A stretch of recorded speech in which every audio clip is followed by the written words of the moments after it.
Edmonton Sports Talk. My God, I loved it. My name's Jay Milne.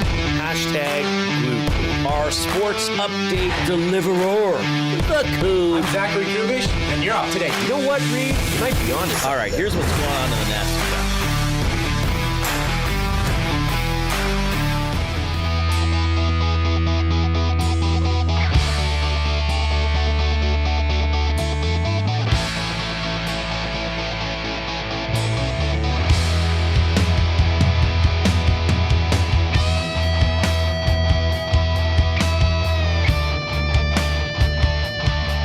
All right, Dickinson and Dach, your newest members of the Edmonton Oilers, not here yet.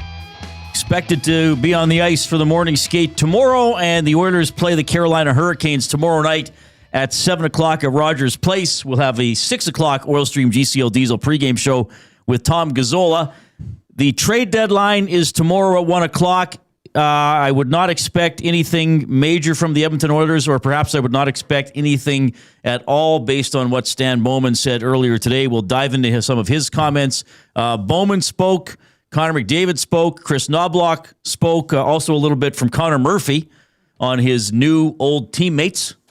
He was away from them for a little over a day, and now he'll be reunited with Jason Dickinson and Colton Dach. So the news of the Dickinson trade was coming out as we were signing off yesterday from Mr. Mike's, and we didn't know what all the pieces were. So the other piece coming to Edmonton was Colton Dach, who is a local area kid who, by most accounts, has really worked his way into the NHL over the last couple of years. So hopefully he can keep building on that here with the Oilers. It is a first rounder going back to Chicago. That's significant. That's a lot. The first rounder is not necessarily for Dickinson and Dach. It's for them to take Mangiapane for this year and next. Mm-hmm. The rest of this year and next. It's tough. Like it's Bowman having to recover from, a signing that didn't work out. There's two parts of this to me, right? And I think two things happen here, and they can both be true. Okay, because I realize there's a lot of Bowman signed up he screwed up the Mangiapane signing. Why didn't he know he wasn't going to contribute? All that kind of stuff, and that's fair. I mean, he signed a guy who had one exceptional year with Calgary, had a bunch of years sort of in the same range, and had a pretty solid last year on a really good Washington team that overachieved. Right, so. I think you can criticize Bowman for saying, okay, what made you think he was going to be able to do that again in this sort of an environment? So that's fair. The other side of this is Andrew Mangiapane probably played the worst hockey he's played in the NHL. Like if Bowman would have known it was going to be that bad, he wouldn't have signed him. So I think that, yes, Bowman can be criticized on this. I think Mangiapane can be criticized on this. Like just talking to people coming through town, other media. Sometimes you chat with a scout a little bit. The consensus I got was this was the worst Andrew Mangiapane had ever played as a National Hockey League player. So it turned out to be bad. You had to send a first rounder away to make Mangiapane go away. That is not great. Now, in terms of the players the Oilers actually acquired, I think they do make the team better and I think they give the team an element of what has been missing, especially Murphy and Dickinson, because they're more experienced and they've been doing it for a long time. Dach is a younger player. I think we're still going to see where he's going to go, but he's likely going to be on Edmonton's fourth line when he played. I think in terms of the guys they actually brought in, they have specific jobs to do and they know how to do them. I would agree. I agree with everything you're saying. That's why I'm not saying anything. Certainly can't agree with everything. Well, the one thing I'll say about Mangiapane is how much was this a product of who the team that he was coming to? And that it's hard that we found for some players to excel with a limited role. But he had a bigger role earlier in the season. He started in the top six. Sure, but it didn't pan out for him, right? And then you're starting to find yourself in a tough place in the roster. in the construction of the game day lineup, and it just kind of snowballed from there. Right. Right? I mean, didn't he score Did he score the first goal of the season? I think, wasn't it the first game? Yeah. He definitely. He might have even scored the first goal of the season. Because I remember I had Jay's Spite Play of the Day on. Oh, right. And then Mangiapane scored against Calgary. Or did Leon score the first goal of the season on that power play?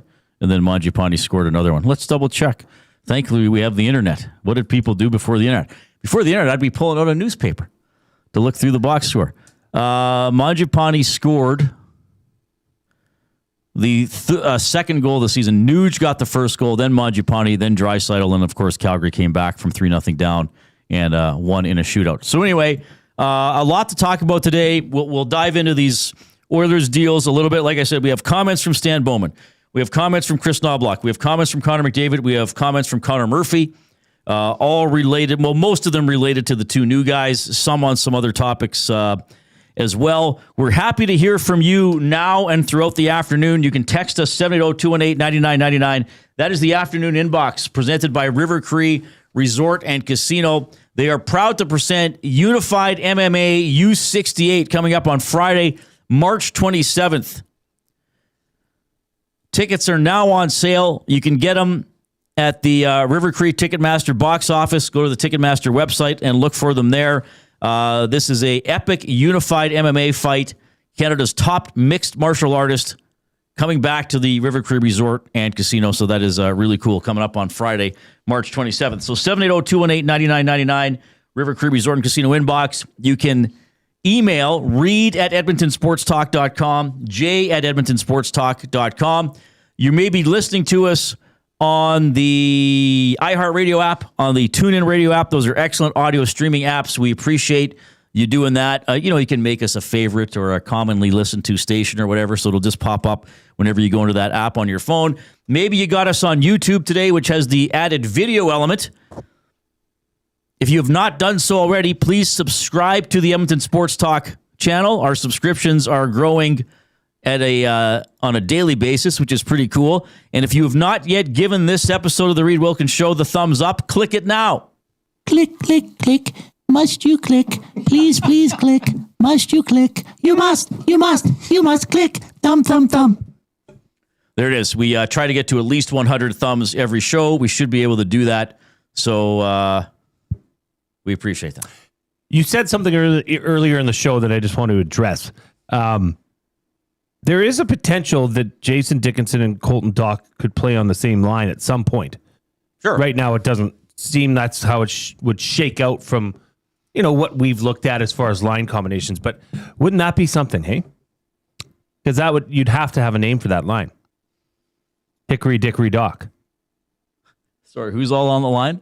Well, it doesn't matter who the third person is, but you can't. It could be anybody. Henrique Dickory Dach. I never even thought of that. Can you imagine? But when you said earlier, you're like, Dickinson and Dach. I'm like, wait, wasn't that some sort of a nursery rhyme? It certainly was. Hickory Dickory Dach. Yes. The mouse ran up the clock. Oh, is that how it goes? That's not the way I know it. Well, what is yours? Is yours some perverted way? It. Yeah, no, it's not the mouse ran up the clock. Yeah, I think Hickory it is. Dickory Dock, the sheep hid from its flock. The flock called once, the sheep did run Hickory Dickory Dock. And then it does that. There's nothing about a mouse? Times. How? What's going on here? I thought there was a mouse involved. Is there a mouse involved? I thought it was the mouse ran up the clock. This might be a remix. Yeah. I'll get the original, guys. What's yours, Reid? I don't know if I remember it exactly. But okay. I'm not going to say it. Maybe the after hours show. There we go. We'll get it. Yeah, it is mouse ran up the clock. What the hell's going on here? Kelvin says in the Nasty Chat, posted in the Nasty Chat on YouTube as well, another way to talk to us and to each other. Kelvin says, Oilers are better for the next 20 games for sure. Credit to Bowman for addressing the needs. Ronnie Oceanfront says, I think this is, no, does he mean this about Bowman? Snowballed like Chet's brother-in-law's gambling debts. Oh my goodness. Well, we'll hear from Chet Palmer in a few minutes. Give us, so we always do a limerick challenge. Tie in trades and nursery rhymes today.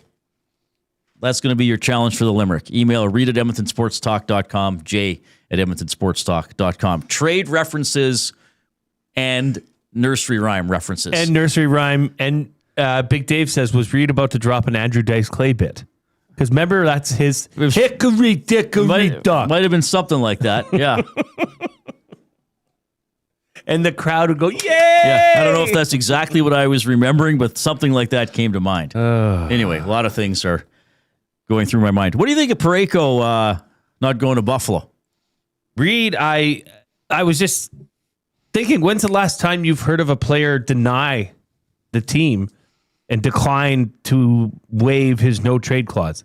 Like, usually when these things happen, it's like, okay, well, obviously they don't want me here, so I guess I should move on. But I was looking at Parayko's deal. Like, he's under contract until the 29-30 season. I think there's 3 years at the end of it that there's a modified no trade where there's some teams that he would be willing to go to. Right. But, I mean, I guess if you look at the standings, right, and you say where do the St. Louis Blues fall in right now? Yeah. They're out of it. You know, they're 12 points back of a wild card. They've got 21 games left. But is that a good move on Colton Parayko? Is that is that to say I'm with you guys for the long run? I think he's saying I signed the deal. You guys signed the deal. I mean, like Calvin says, that's why players have no trade clauses. Double A says Marner last year declined, but were we this far along with Marner? Like, a player could just say, "No, I'm not waiving it." Don't ask me in public. And it's too bad this got out. Yeah. So I'm wondering how this works. Like, why negotiate? Exactly. Or maybe Colton said, "Okay, you can negotiate, and then tell me what you have, and then I'll decide." Maybe that's what happened. But you'd think the team would go to the player and say, "Hey, why even bother? Like, don't even bother." Well, I don't even know why talks advanced with Utah and St. Louis without Doug Armstrong saying, "Okay, whoa, let's slow down. First, we have to, before we even talk anything, I need to talk to my asset, and say, hey, are you willing to move this? If not, this is a wasted phone call."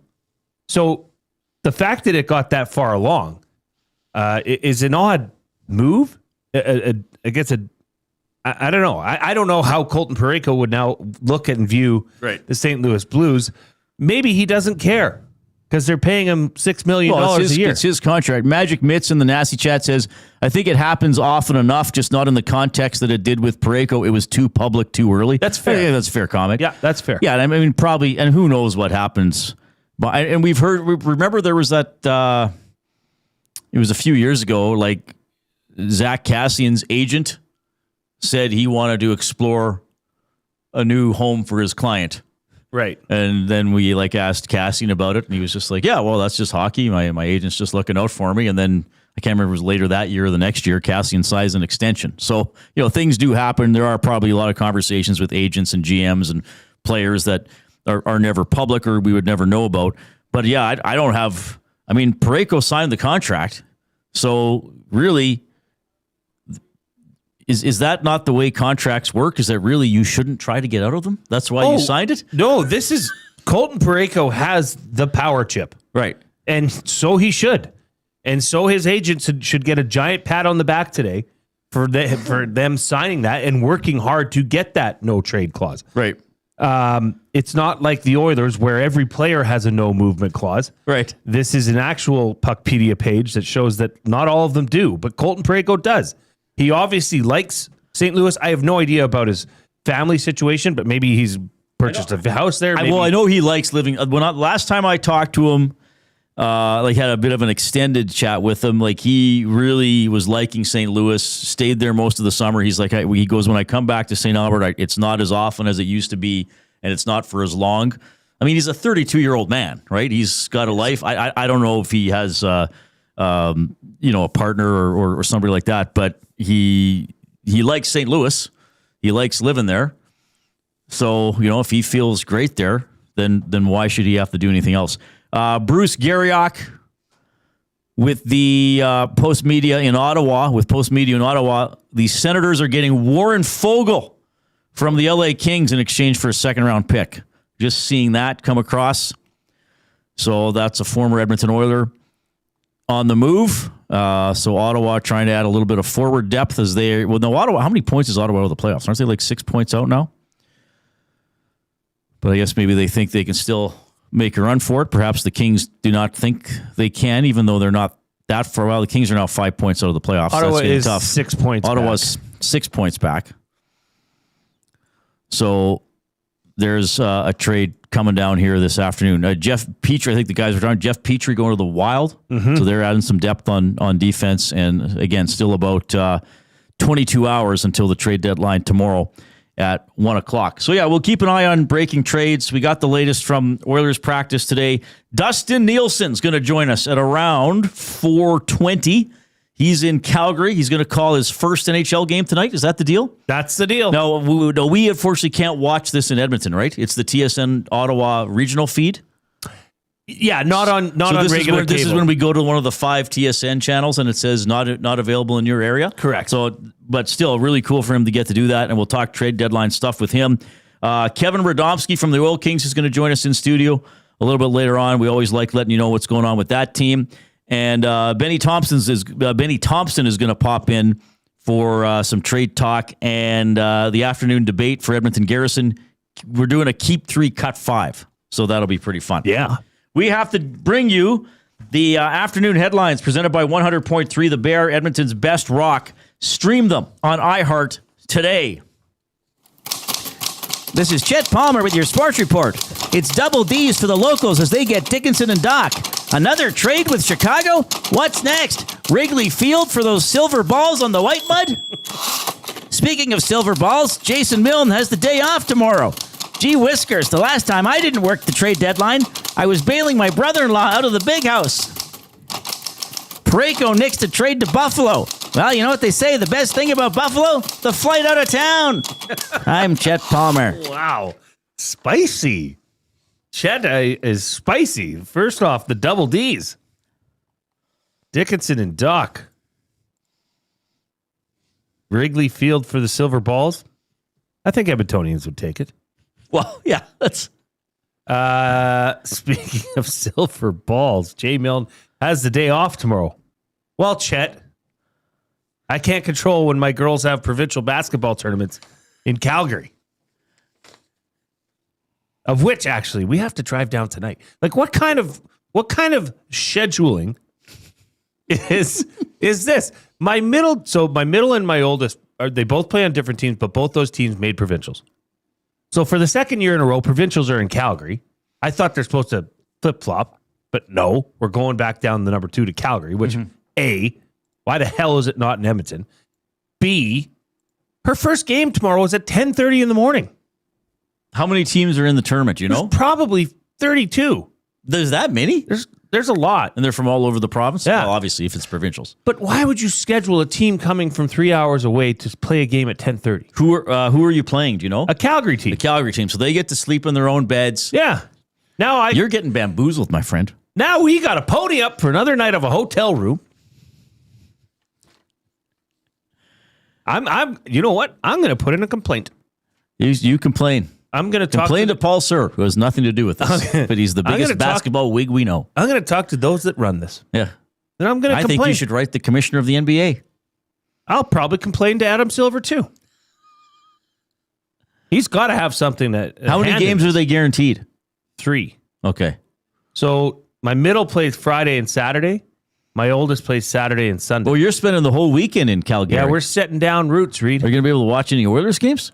Of course. Okay. We have a parents gathering tomorrow night. A mixer. A mixer. What are the kids going to do? It'll be during the game. The water slide's open till 10, girls. We have a limerick already from Mark in the Park. Murphy, Dickinson, Dach. Uncle Stan is off the clock. Yes. Got his 3C, beefed up the D. Now we just need the goals against to stop. That's pretty good. That's really good. That is pretty good. I mean, we'll Dach, clock, stop. We'll give him that. It's a similar vowel sound. That was pretty well done.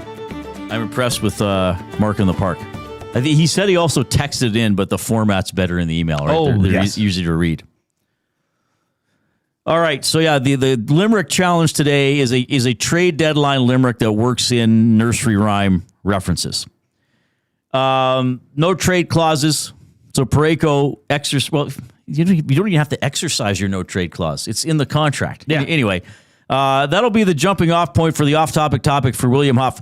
Since 1952, William Huff has provided industry-leading advertising solutions for thousands of valued clients. Their unparalleled customer service, combined with decades of industry expertise and a desire to make every job the very best can be, is what they call the William Huff Advantage.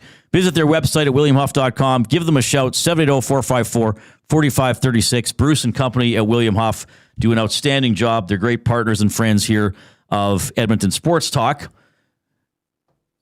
What in your life needs a no trade clause? So are we doing this like, what in your life would you slap a no trade clause on? Like, I'm not giving this up for anything. Is that what we're doing? Yeah, well, I think okay, we need to put a little bit of a note here, Okay. a sidebar, if you will. I'd like to request a sidebar. Excuse me, sir. Can I have one of them sidebars? I love sidebars. I mean, family would be number one. Like, I would not trade anyone in my family. Well, right. I think humans are assumed. Well, you never know, Reid. Well, what in your life? But what in my life? Okay, I'm not willing to give up. I'm not where I live is on my no move clause. I love where I live. I love that it's just far enough outside to not hear anything. I can see the stars. I can have a fire. I can mind my business. Yeah. But I'm close enough that if I need milk, it's 5 minutes away. You know what I mean? Right. Like, that is an absolute no. It's not up for negotiation. Like if someone was like, "Hey Jay, I'm going to make you an offer for your farm." What do you call it? A farm, an estate, an acreage? Well, it's insured as a farm. Yeah. You'd say, "Don't even bother." Don't waste your But Jay, breath. I happen to have several million. Don't even bother. Don't. You'd be like, "It's how many million?" It's several. I didn't want to give the exact amount. No, but and my mother-in-law just built a house there, right on our property. Right. So that is about. And she built it with her own bare hands. Yes. Jay made her do it. Yes, I watched. It's like Trev's grandma making the hacky sacks. What is it? My fingers hurt. Get back to work. Yeah, that is on my no trade list. Where I live, and the place that and those who I live with. I guess I could say. Right. Coop the corgi. Coop the corgi. He's on the no trade list. He's on the no trade. Yeah. Nope, you ain't taking Coop the corgi. Yeah. You can have the duck. He's Well, on the my duck died, didn't he? Oh, the male duck's still there. Oh, the other duck got. You can have the duck. I'll tell you who's on the trade list. who's I'll tell you. who's I'll on the tell you. wire? Who's on the trade wire? Make me an offer. I've got a male duck. I've got a rooster, and I've got a female goat. They're all on the trade Jay block. will part with these for limited. Well, How'd you rank them on the trade Seventh bait rounder. board? Would you take a seventh rounder for the goat? no, I'd have to get a better. I'd take a seventh rounder for the duck. Would you take Mangiapane for the goat? Yeah, I would. Whatever happened to Mangiapane? Ah, he's living in a goat pen out on the Milne estate. Yeah, I'd take a seventh rounder for the duck. That duck is useless. Well, ducks don't do much. Well, not without a female around. Oh, right.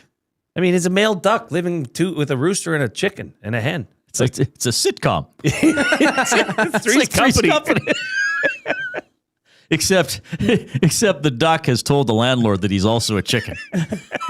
He's disguised. so they can get away with it. Yeah, this one for me. I mean, the first thing that I thought that I have like sentimental value of that I because obviously the people in my life I wouldn't trade.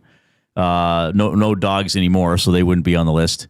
I mean, certainly my comic collection would not be traded. Now, my comic collection could be sold someday, but I don't think there's any sort of object or memorabilia or trinket that I would trade for my comic collection. I would want to part with it when I'm ready to part with it, hopefully for at least some financial gain. I'd probably say the same thing about my record collection as well. Yeah. Just building it up still. It's pretty good where it stands. And my job, obviously. I love working Yeah, here. I was thinking of EST. Like that's a You'd have to make me a pretty fine offer. Yeah. To rip me away from you and this guy. Right. Well, we're going to talk about that maybe with Benny and keep 3, cut 5 as well. That could be fun. So what in your life would you slap a no-trade clause on? Or you wouldn't even entertain offers for it? Ronnie Oceanfront says, how many years left on the GOAT's contract? He is a UFA at the end of this season. At the end of the season. July 1st at noon, he's a UFA. Yeah. He says, okay, so the GOAT is a rental. Yes, essentially it is a rental. The GOAT's a rental. But he's good. Well, you could just trade for him and sign him. Yeah, and you could kill him. He'll sign anything. Then contract's over. Or you could just shoot him in the forehead, everybody. Well, it's true.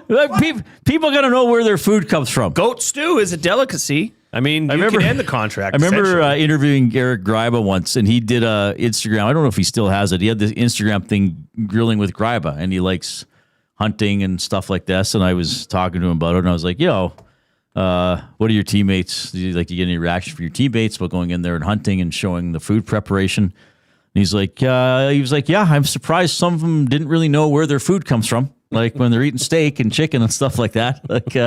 Doesn't just show up at the supermarket out of nowhere. Things happen for it to get there. Yes. All right. 780-218-9999 is the River Cree Resort and Casino inbox. We have comments from Stan Bowman. We have comments from McDavid and Knobloch and a little bit from Connor Murphy as well on the new guys and some other topics. Dustin Nielsen is going to join us in less than an hour as he's going to call a National Hockey League game tonight between the Senators and the Flames. Jay's Play of the Day is coming up. Here's the Coup with the sports update.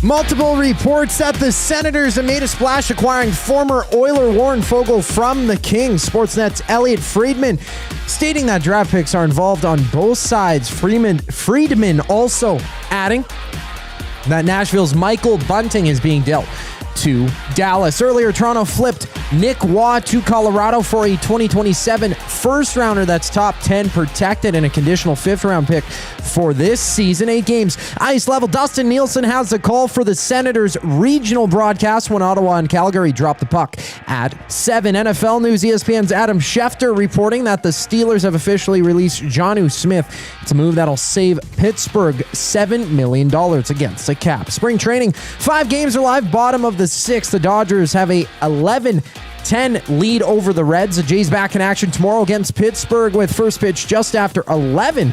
And in the NBA, the Raptors, they take on the Timberwolves. Toronto's leading scorer, Brandon Ingram, questionable for that one with a thumb sprain. Tip-off goes at 6 o'clock. This sports update is brought to you by Paramount Flooring. From custom homes to small renovations, Edmonton's top builders and contractors rely on Paramount Flooring. Their in-house team handles everything from selections to completion, keeping projects on track and on time. Visit their showroom, open 7 days a week, or find them at ParamountFlooring.ca. Ben Thompson checking in soon enough here on the Reid Wilkins Show. I'm Zachary Kubish, and you're up to date. 2 guys and a goalie. From the time I first started doing it till now, and going back to when I, at the old place, as a transition from playing hockey to not, it has just been, I'll get emotional, sorry. It's been a blessing and a joy. And I love you guys. I love you guys. And it means a lot, so appreciate it. I wasn't going to do this. But 2 guys and a goalie, presented by GS Construction. Tuesday and Thursday afternoons at noon, only on Edmonton Sports Talk, your clear choice for Edmonton sports. We have what you're looking for. GD Liquidators is Edmonton's one-stop shop for new and used warehouse, office, and industrial items since 1987. You'll find what you want when you want it. Give us a call, visit us in-store, or check out the monthly auctions at gdliquidators.com. 100% Canadian-owned and operated. We have what you are looking for. GD Liquidators. Get ready for a boot-stomping good time with Gord Bamford. Live in the venue at River Cree Resort and Casino. aboard Bamford March 20th, presented by River Cree Resort and Casino and CFCW. Tickets at rivercreeresort.com. River Cree Resort and Casino. Excitement. Bet on it. Real fans don't stroll in at puck drop. They claim territory. They study the screens. They get into their spot, which is why this matters. The Canadian Brewhouse now has happy hour. Brand new. Tons of options. And the good stuff, like our espresso martinis and our cracked pepper and sea salt dry ribs. Monday to Saturday, 2 till 6 p.m., starting at $3.99. That's more than enough reason to come early. New happy hour at the Canadian Brewhouse. If you're serious about game day, we'll see you for happy hour. GCL Diesel has been serving oil country since 1972. From diesel cars to SUVs to pickups. From farm tractors to school buses to a big rig. From diesel generators to forklifts, GCL can test, troubleshoot, and repair all diesel fuel system components. Whether it's injectors, pumps, turbos, filters, or additive, GCL has the parts you need to keep your diesel running the way it should. For genuine diesel parts at wholesale prices, visit GCL Diesel in the West End or online at GCLDiesel.com. GCL Diesel. Diesel understood. Hey Edmonton, did you know a local Play Alberta winner scored over $430,000 on Desert Fantasy? Think about the rec room you could build with that kind of cash. From major casino winners every hour to jackpots worth millions and hundreds of popular games to money that stays in the province, there has never been a better time to sign up for Play Alberta. Download the app today to get started with casino, sports, and lottery, all in one app. Must be 18 plus to play. When you gamble, use your game sense. Sentinel Storage congratulates Team Canada for all their perseverance, dedication, and commitment. For representing our country so well, our athletes make us proud to call Canada home. Sentinel Storage, proudly Canadian and official storage partner of Team Canada.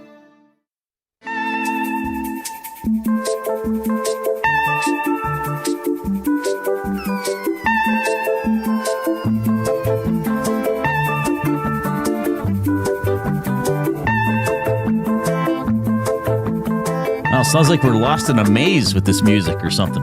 I feel like I'm in a place where you'd buy hydroponic supplies. All right. Stan Bowman taking some questions today. He was asked, are you going to find another deal before the deadline or what?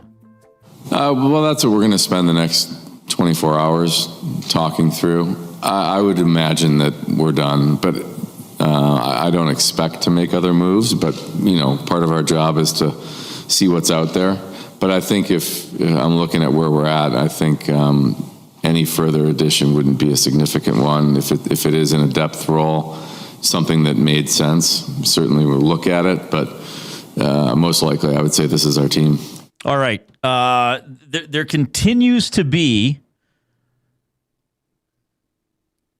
Well, I don't know if it's still there, but for a long time, there was just like, they're doing some big trade. Nurse going out, getting Bobrovsky, getting Robertson. I was kind of, okay, like, well, logically, I understand that's exciting for fans, but logically, I don't know what's going on. I got a text from another media outlet last night saying, hey, Reid, could you hop on a Zoom call and talk about the rumors that the Oilers are making a significant deal? And I said, if they make a deal, I'll be happy to do it. I prefer not to just give you a comment on rumors and throw names around. So anyway, whether they have $475,000 in cap space. What was the one name? Did you see that AJ Greer's name was out there? Yeah, Benny was talking to us about it. I forget who it was that said that. Coup, do you know? I heard David Pagnotta put that out. Okay. Though that they could actually get Florida to retain half. Yeah. And fit them right in, I guess. Or you'd send Szymanski down perhaps. But anyway, yeah, so it seems like unlikely that at least anything significant is going to happen. I'm not sure how great AJ Greer, by the way, would go over here in Edmonton, by the way. I believe he was the one from the balcony of the bar that the Florida Panthers frequent after their Stanley Cup victory. Elbow room? Yeah, the elbow room, saying, F the Oilers. Right. F the Oilers. Hey, people change. Things change. Well, he's caught up in the moment. I mean, sure he was. He's not going to praise the Edmonton Oilers in that situation, I suppose. I didn't like it at the time. I don't think it's necessary. If you're watching us on YouTube this afternoon, remember to click that thumbs up button if you haven't already. Once you have clicked the thumbs up, then click the share button. And send the show link off to somebody else in your life or several people in your life via email or text and get them involved in our great community here at Edmonton Sports Talk. All right. It's Jay, it's play, he's Jay, it's today. It's Jay's play of the day. It's Jay's play of the day. Jay's play of the day. It is presented by Play Alberta. You can skip the flight to Vegas because jackpots are just a tap away. Experience all the thrills of the casino right from your phone with Play Alberta. Download the app today. Okay, this is a bit of a hedge play. Okay? Tell me what you think of this, Reid. New York Islanders plus 1.5. They're in LA taking on the Kings. Okay. Winnipeg's at home to Tampa Bay plus 1.5. Okay. Pittsburgh's is at home to Buffalo plus 1.5. Okay. So all three of the teams, Islanders, Winnipeg, and Pittsburgh, can lose. So the Islanders are underdogs? Yes. Oh. You have a feeling? I'd sprinkle on the Islanders straight up in that one. Do you have a feeling, Reid? Like, should we I don't have a huge feeling because I often have been accused of not having any feelings. Why are the Islanders underdogs in that game? They're plus 106 on the money line. Do you want to call an audible? I'm with you, bro. Well, do whatever you wanted to do. But I'm still going to make my play of the day. Okay. So it's Islanders plus 1.5, Winnipeg plus 1.5, Pittsburgh plus 1.5. That has been boosted to plus 241. Okay. Do you want me to work the phone lines and see if we can't get a Reid's Seize the Day play part 2? Well, that's not a seize the day, just taking the Islanders straight up. If you get it boosted, that's, yes. Anything over even money's a great day to be alive. Yeah, sure, if you want to. Okay, I'll work the phones. But I don't want to call that a seize the day play. Okay. I want my big parlays to be a seize the day. Okay. Well, what name do you think would be appropriate? Reid's common sense play of the day? Reid's, yeah. Okay. Sure. Okay. I'll work the phones. Like, well, who are the goalies? Sorokin against Kemper? No, the Islanders have been on a bit of a road trip, though, here, right? Yep. So maybe they lost last night in Anaheim. Yeah, so back to back, fair enough. But, I mean, the Islanders have 75 points. The Los Angeles Kings have 62 points. I think the Islanders should be favored in that game. Straight up, take the Islanders. Okay. Yeah, Big U says Islanders played last night. Kings didn't. That's fair. But Islanders basically played in the same city, and they're a better team. They're playing better. LA traded Fogle today.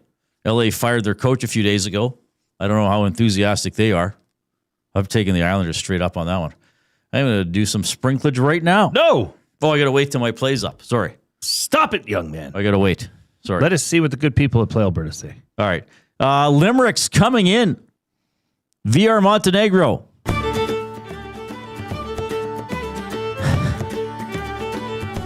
Sent away in a trade, Stan did Conja. We finally say goodbye to Manja. Signing was not nice. Stan trained by blind mice. I'm convinced that he was high on ganja. Oh my goodness. So the blind mice is the nursery rhyme reference. Is 3 blind mice? Yeah, that'd be a nursery rhyme, right? Yes. Yeah, 3 blind. How does that go again? 3 blind mice, 3 blind mice. The butcher chased them around the room. They hopped over the spoon. No, I can't remember it. It's been a long time since I was a child, even though I act like one. We've got a problem here. What? It looks like all of my emails have been deleted. What are you talking about? Yeah. I just signed in. And I don't have anything in my inbox. Refresh it. Do you have the right tab selected? Yeah, I do, Coup. Filters and all? See, I don't want to get into this. I went earlier because my disk usage was getting a little high. Oh. So I went from the back end of my emails to start deleting page at a time, and I believe I've deleted them all. Uh-oh. Yeah, that's a problem. Well, in every life, a little rain must fall, Jay. Well, yours has fallen in your emails. Sure looks like that disk usage opened up. Yeah, certainly does. I'm pretty sure that Iwana can access some things from the back end. Okay, good. We're coming to you from the Canadian Brewhouse studio. The Canadian Brewhouse now has happy hour Monday to Saturday, 2 to 6 p.m. Prices starting at $3.99. Come early, stay longer, save more. The Canadian Brewhouse, our house is your house. We're going to have a special guest joining us in the Canadian Brewhouse studio. Ben Thompson will give us a Keep 3, Cut 5. And Dustin Nielsen from Calgary coming up at 4:20. Here's the Coup.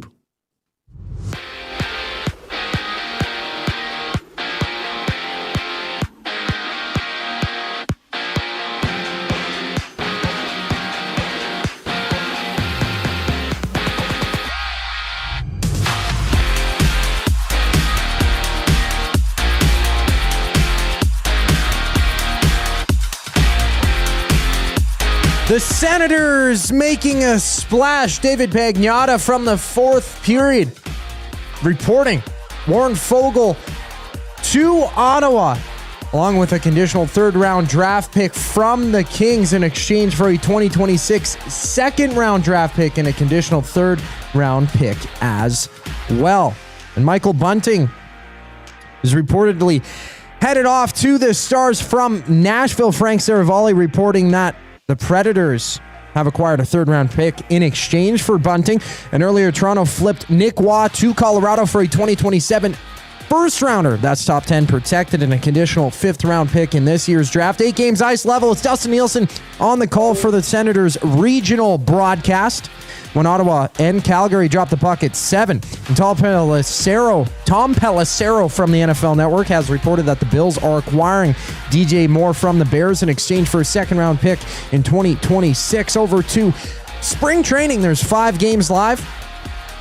They're including the D-backs down 8-1, top of the 9th against the Cubs. To the NBA, it's the Raptors taking on the Timberwolves. Toronto's leading scorer, Brandon Ingram, questionable with a thumb sprain. Tip-off goes at 6 o'clock. Ben Thompson joins us next here on the Reid Wilkins Show. I'm Zachary Kubish, and you're up to date. The Oil Stream. Their deadline cap space projected at $12,009. Projected playoff cap space, $1,963,334. This is shaping up to be maybe not a great season. That's sort of where I've been looking, for a while. And even at the beginning of the season, I think I had them at 96 or 97 points. The Oil Stream, presented by Boston Pizza. Monday, Wednesday, and Friday afternoons at noon. Only on Edmonton Sports Talk. Your clear choice for Edmonton sports. At Firehouse Subs, our subs are freshly toasted, stacked high, and crafted to satisfy. Each sub is piled high with premium meats, melty cheese, and toasted to perfection. Firehouse Subs brings bold flavor to every bite, all served on a freshly toasted roll. But we're not just feeding Edmonton, we're fueling it. Dig into the brisket hat trick, piled with slow-smoked brisket and melty cheese. Or go to the Firehouse Subs fan favorite, the Hook and Ladder. Made to order with smoked turkey, honey ham, and Monterey Jack cheese on a perfectly toasted roll. With 15 Firehouse Sub locations across Edmonton and the greater area, it's easy to grab a hot and hearty sub close to home. Firehouse Subs. Hot, hearty, made to satisfy.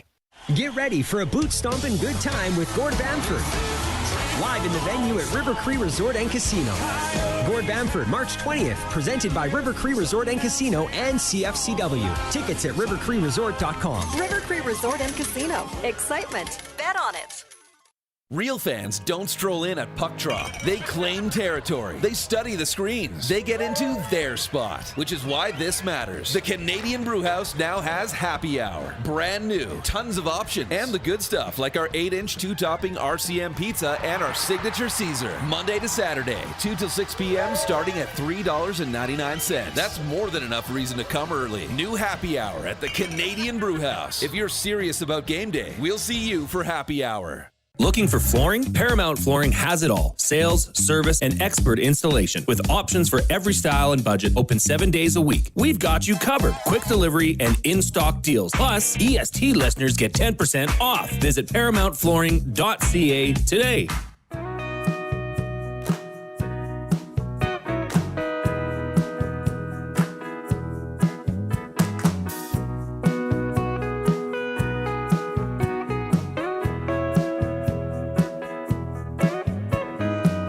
All right, appreciate you tuning in this afternoon. The Oilers practice today. Dickinson and Dach not yet with the team.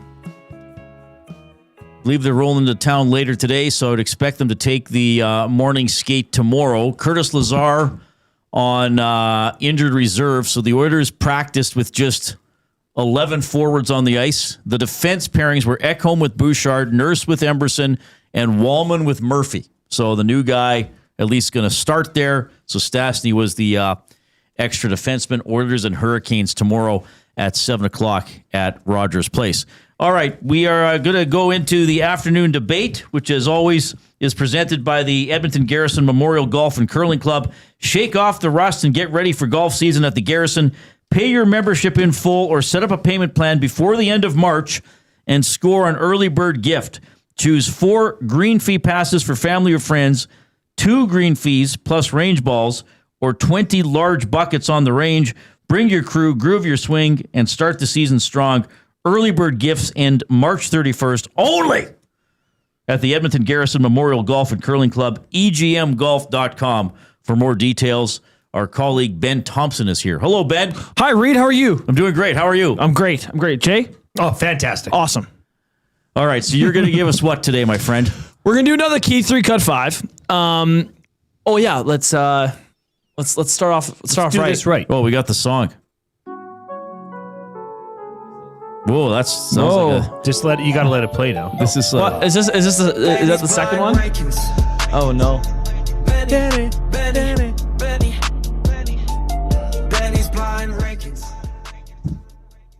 There it is. That's the whole song. Wow. That's it. Wow. I didn't hear it. That's the whole song. That is it. It cuts off. We're going to do Key 3 Cut 5. All right.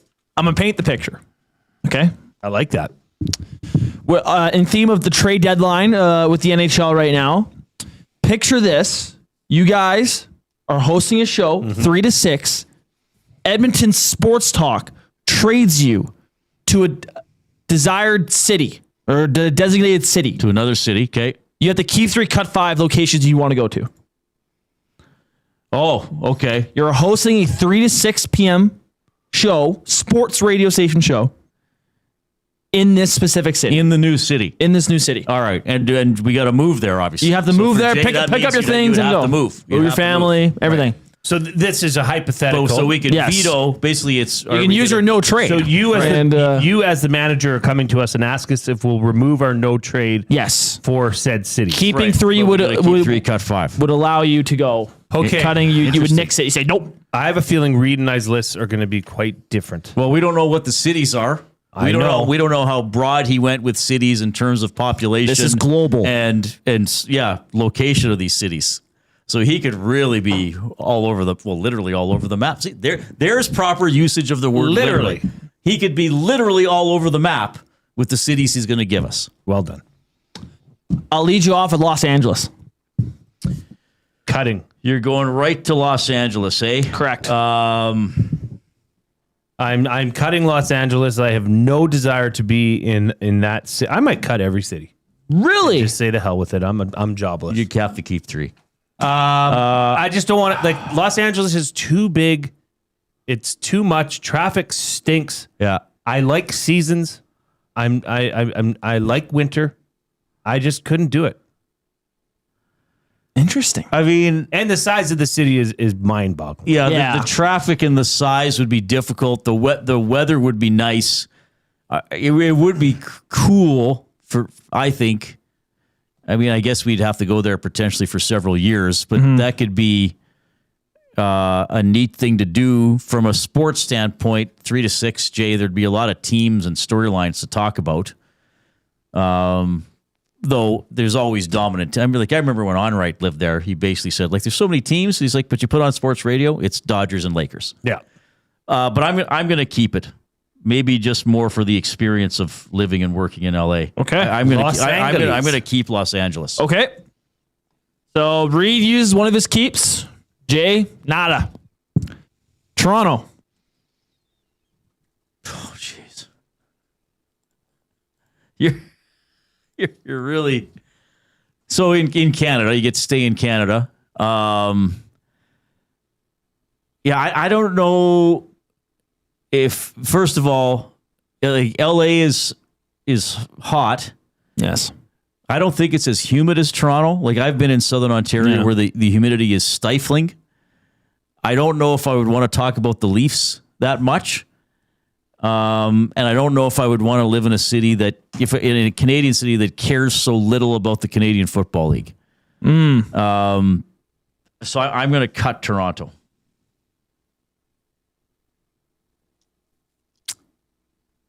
I'm going to keep Toronto. Okay. Because I'd still be living in Canada. Yeah. The greatest country in the world. Mm-hmm. I would still get seasons. Yep. Okay. There is a hockey market there. A massive Not one. Sure if you've heard of it. But there's also basketball. Yep. There's also there's more NFL there than there is probably you're right anywhere. there with the Bills. Maybe in Vancouver there's a lot of NFL talk as well. But once again, just for living purposes, we could work in downtown Toronto and live in the suburbs outside. It would still be a trek. No, you'd have to live in Toronto. It's Toronto. It's not Mississauga. Well, then GTA. It's not Oakville. Yeah. GTA. Baby. I'm keeping Toronto. Okay. Yeah. It's trade off. So different lists here. I figured this would be the case. Yeah. Okay. Is ready? Yeah. London. Not Ontario, London. London, UK. Oh. I've never been. Now, if we move there, there'd be no language barrier other than we'd have to say trousers instead of pants. Other than that, it's exactly the same.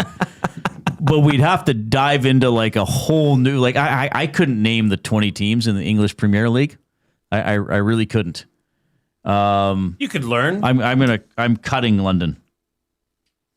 Don't forget chips for fries as well. Oh, chips for fries and trousers. Those are the only two things. Only two. Yeah. I'm going to keep London.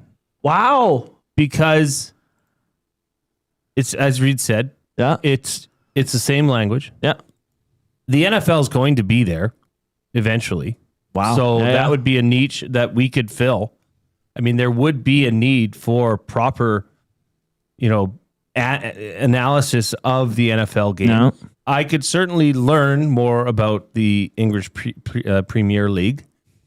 I do find it nice that we would be the people with the accent, which would probably find... We'd be the cute ones. We'd be the people that are like, oh, you got to listen to their voices. They're so funny. Yeah. They're such Canadians. Yeah. That plays in a foreign market. So I think we'd get the language boost right off the hop, which would boost our numbers. Then the NFL backfills it and boom, we got a job. Plus I have family over that way. So they're in Northern Ireland, so it would be close. So, we could make it work. I've been to London a couple times. Good. Like it.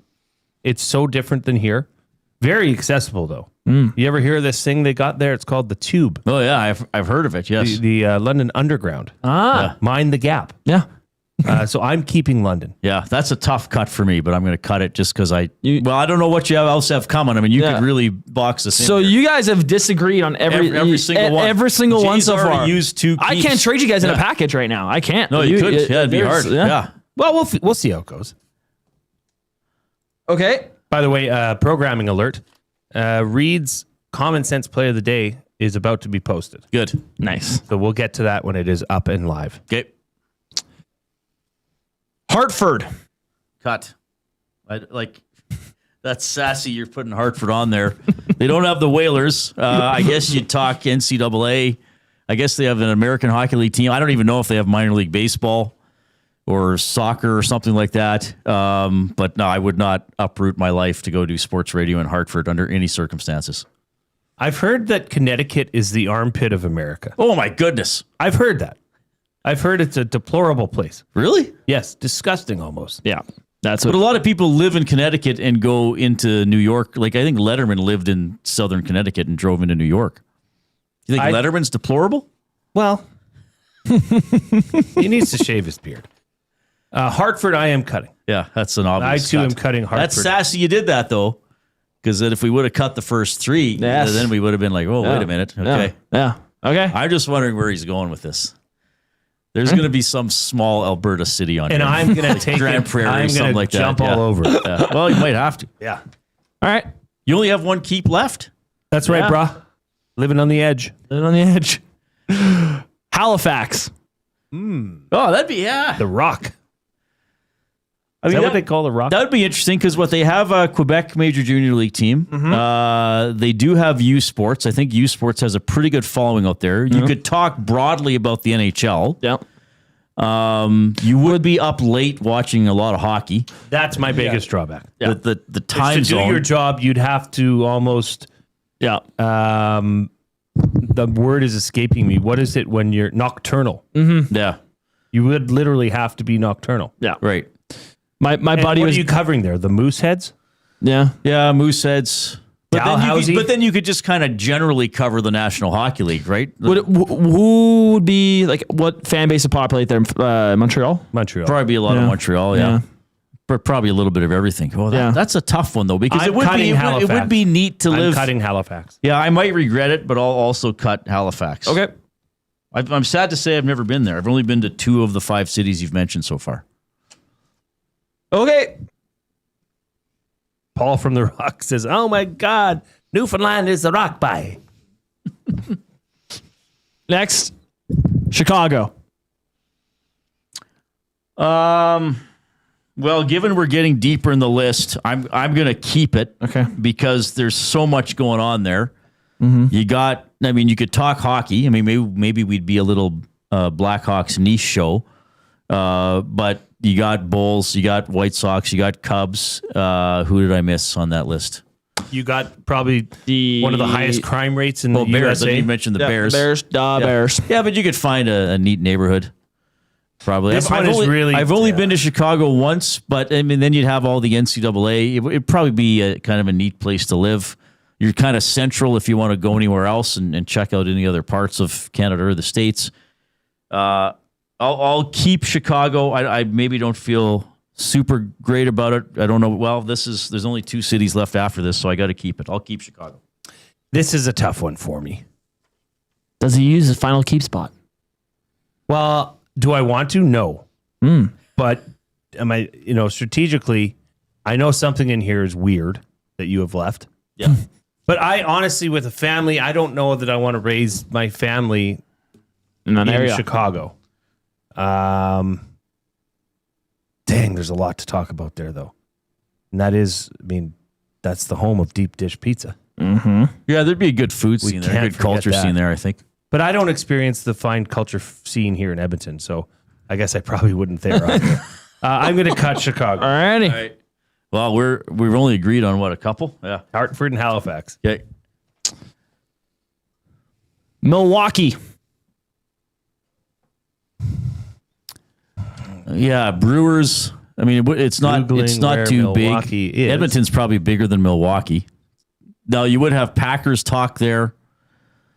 I don't know what the appeal would be. See, this might appeal to me more because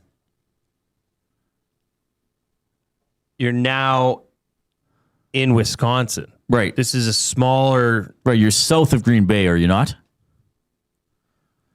You got the Brewers. Is Marquette in Milwaukee? No, Marquette's not. There's got to be NCAA there. Oh, there'd be lots. I mean, Madison, Wisconsin's not far from there. So you'd be talking NCAA. You'd be talking a lot of football for NCAA. sure. Yeah. And yes, you're just down from Green Bay, so you'd have the NFL following. Yeah. And you're on. Do they have the Admirals still in the AHL? You're on the shores of Lake Michigan. Right. I think this is small. Like, Milwaukee's not a small town. No. But I think it's small enough for me. Yeah, Marquette is in Milwaukee from Oliver. That we could still get our fill of NFL. It's close enough to Canada that there'd probably be a bit more of a hockey following there. You could probably slip some in. Yeah. The big stories. I don't know if I could do it, though. I'm gonna cut Milwaukee. And you're a 2-hour tops drive to Chicago if you wanted to go to the big city. Right. Yeah, Marquette is way at the north. Marquette's on Lake Superior. Okay. I'll cut it. Though I considered Milwaukee. It could be kind of a neat niche place to go, but I'm going to cut it. So I'm going to have to take the last one. Is that where they have the sausage races at the baseball games? I don't know. Maybe. Man, I wish I knew what your last one was. Yeah, well, it's probably going to box us because you're keeping it as well. No, see, so in the spirit of keep 3, cut 5, do you have to keep the next one? I have to keep the next one. Then I'm going to keep it with you. This is where we're going then. This is where you're going. This is where you're going. This is the only one you haven't decided on. This is where our career will take us. This is the only one you guys will have to agree on. You're forced to. Your no trade clause has been removed. I bet you it's in Alberta. God, This is going to be Red Deer, Lethbridge, Medicine Hat, Grand Prairie, Fort Mac. Feed me Red Sherwood Deer. Park. Well, Sherwood Park's a hamlet. True. Yeah. It's not in Alberta. It's in the States. Okay. We're going to Fargo, North Carolina. Fargo, North Carolina, or North Dakota? Oh, sorry, North Dakota. Sorry. Fargo, North Dakota. North Dakota, We're covering a lot of NCAA hockey. And I'm okay. We could probably just talk about whatever else we wanted to, I guess. You could talk NHL there. We'd be doing... You're in the heart of hockey. Yeah, we'd be doing a lot of hockey. Probably a lot of NFL. Probably a lot of NCAA football.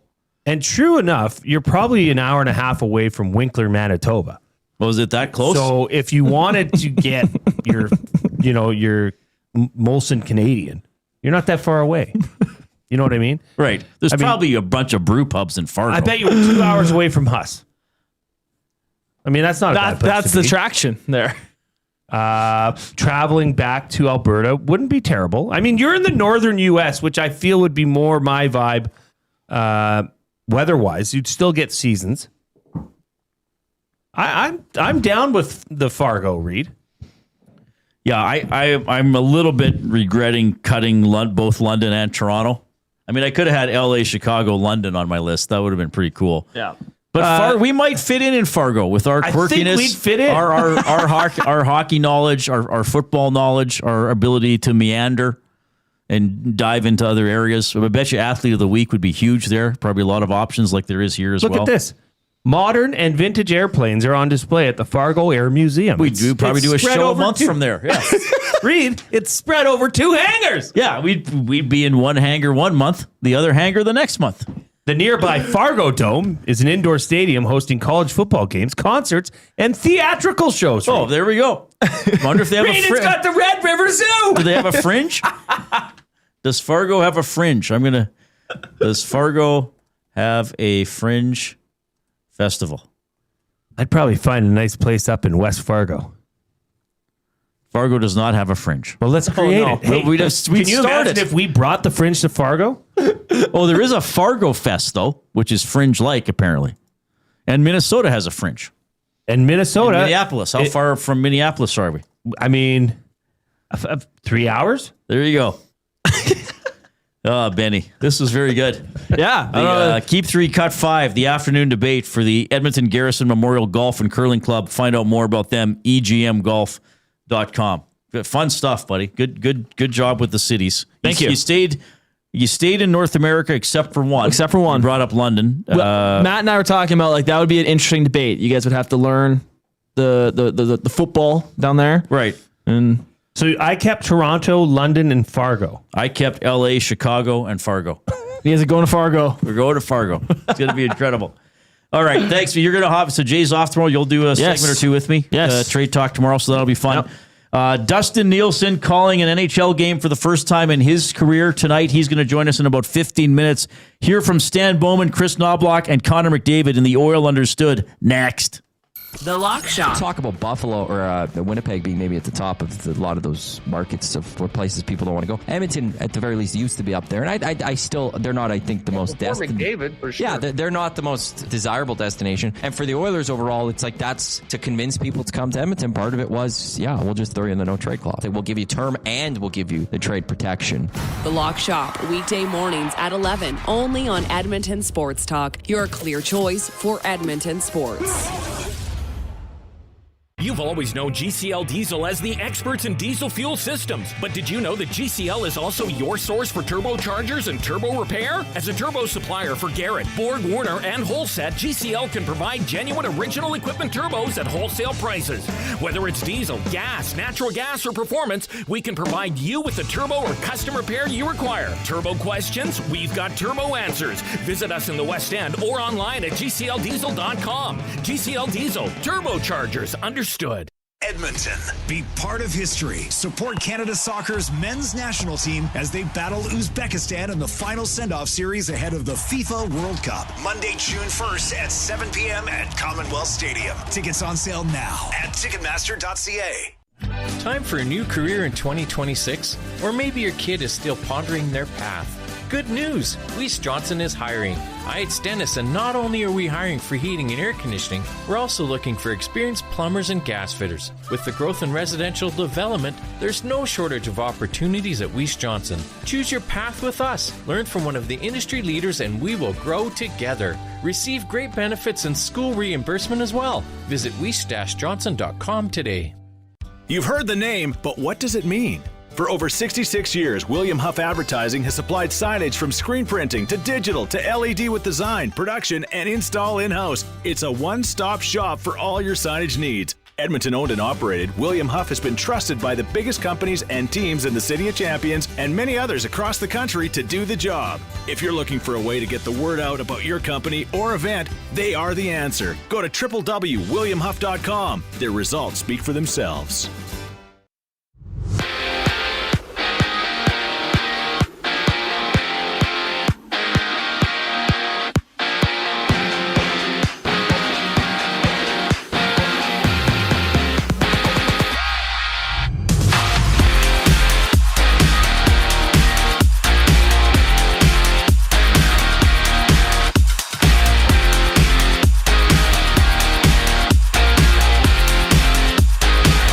According to multiple sources, the Senators have made a splash acquiring former Oiler Warren Foegele from the Kings.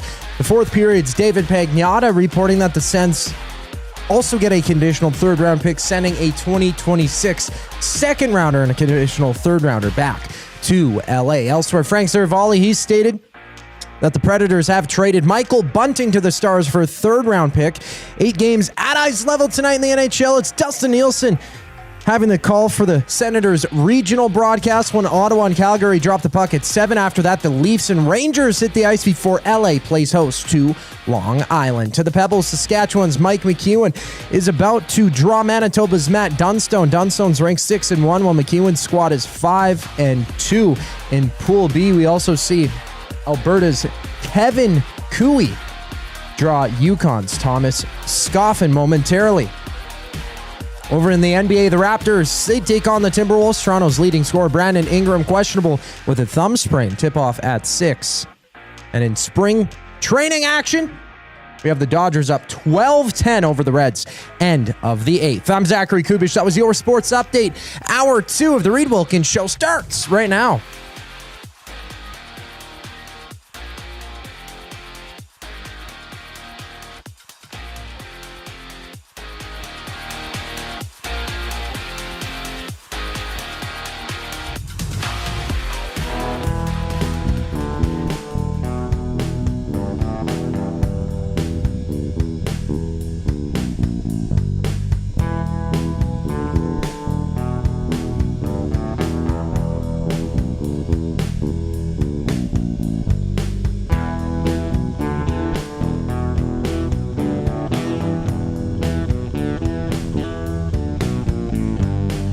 All right, thanks a lot for joining us this afternoon. Yeah, Jay's put the Briar on the old tube here. So this is the end of the round robin.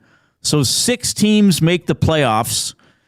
So we already know, I'm just checking the latest here. We already know that in the Page 1-2 qualifier, Alberta first in Pool B.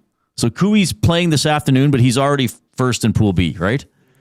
We know that Coup is going to play Canada tomorrow. So that's going to be Coup against Jacobs, right?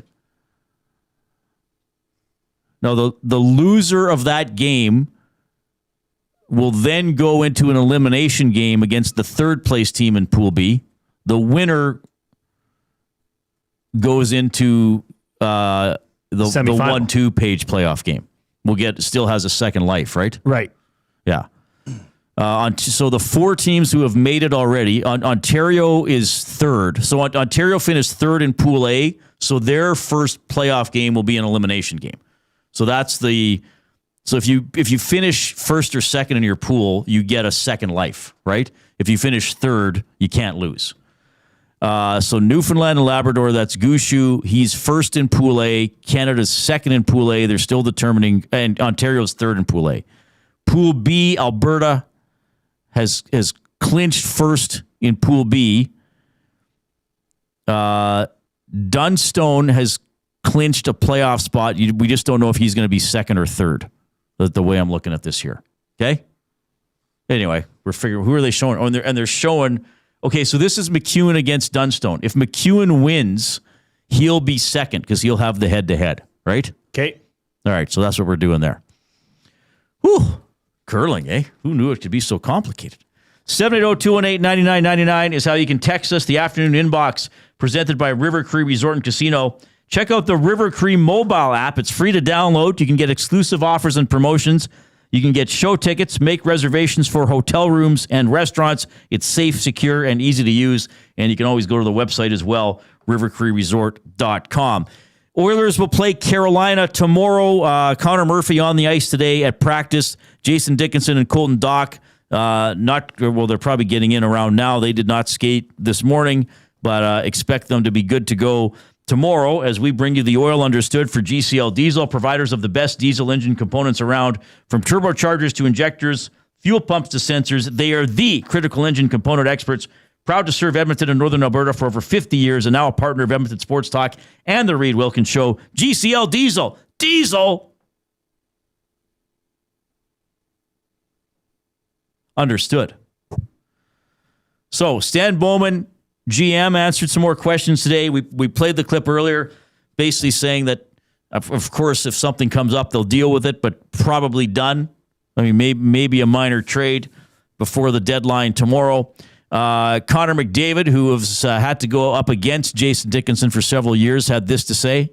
Yeah, it'd be great. Definitely a guy I've played a lot against over the years, and a guy that's always tough to play against. Defends well. He's a big body that skates well, and it'll help a lot.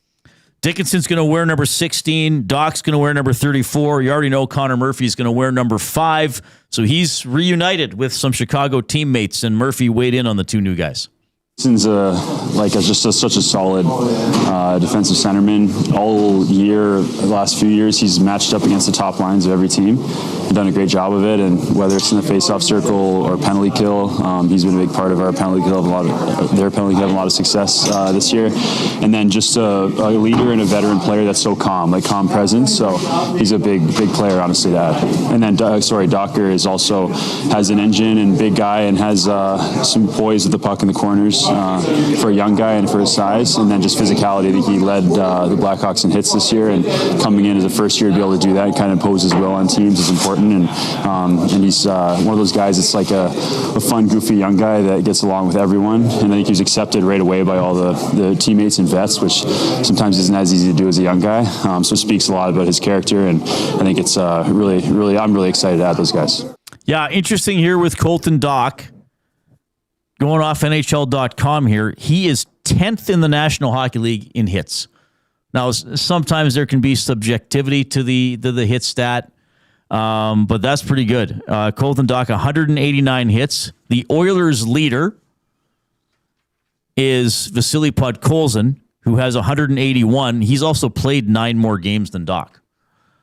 So, if he can get in there on the 4th line and muck around and make a nuisance of himself, that's not going to be so bad. He does kind of have that Clattenburg-esque sound to his name, hey, Reid? Colton Dach. Yeah, all of these, you'd love to see them pan out just the way that Stan Bowman has thought they would. Yeah. Or will. But until you see them on the ice and until they're playing together, it's hard to say. Reid, I asked this earlier on the 2 guys and a goalie.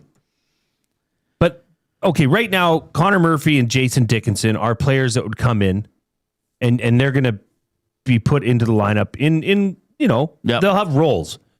Colton Dach, I think that role right now is fourth line probably. And yeah, go bang some bodies. Yeah. But Jason Dickinson, Connor Murphy were brought in here more as a defensive, I guess, boost for this team. Do you think those two players can immediately make this team better defensively? Yes. I just wonder if it'll be enough because they can't play the entire game. Well, and are they going to be caught? Like if they're on the ice and they're doing the right thing and the other players aren't, how much is that going to help? We'll see. Tell you what, we want to talk more about that. We're going to break now, Coup, and get Dustin in because he's on a bit of a time frame. Sure. Yep. In Calgary, so we'll circle back to that, Jay. That's a good question. Maybe talk about how these players might be used. Here's the Coup with the sports update, and then we got Dustin Nielsen from Calgary.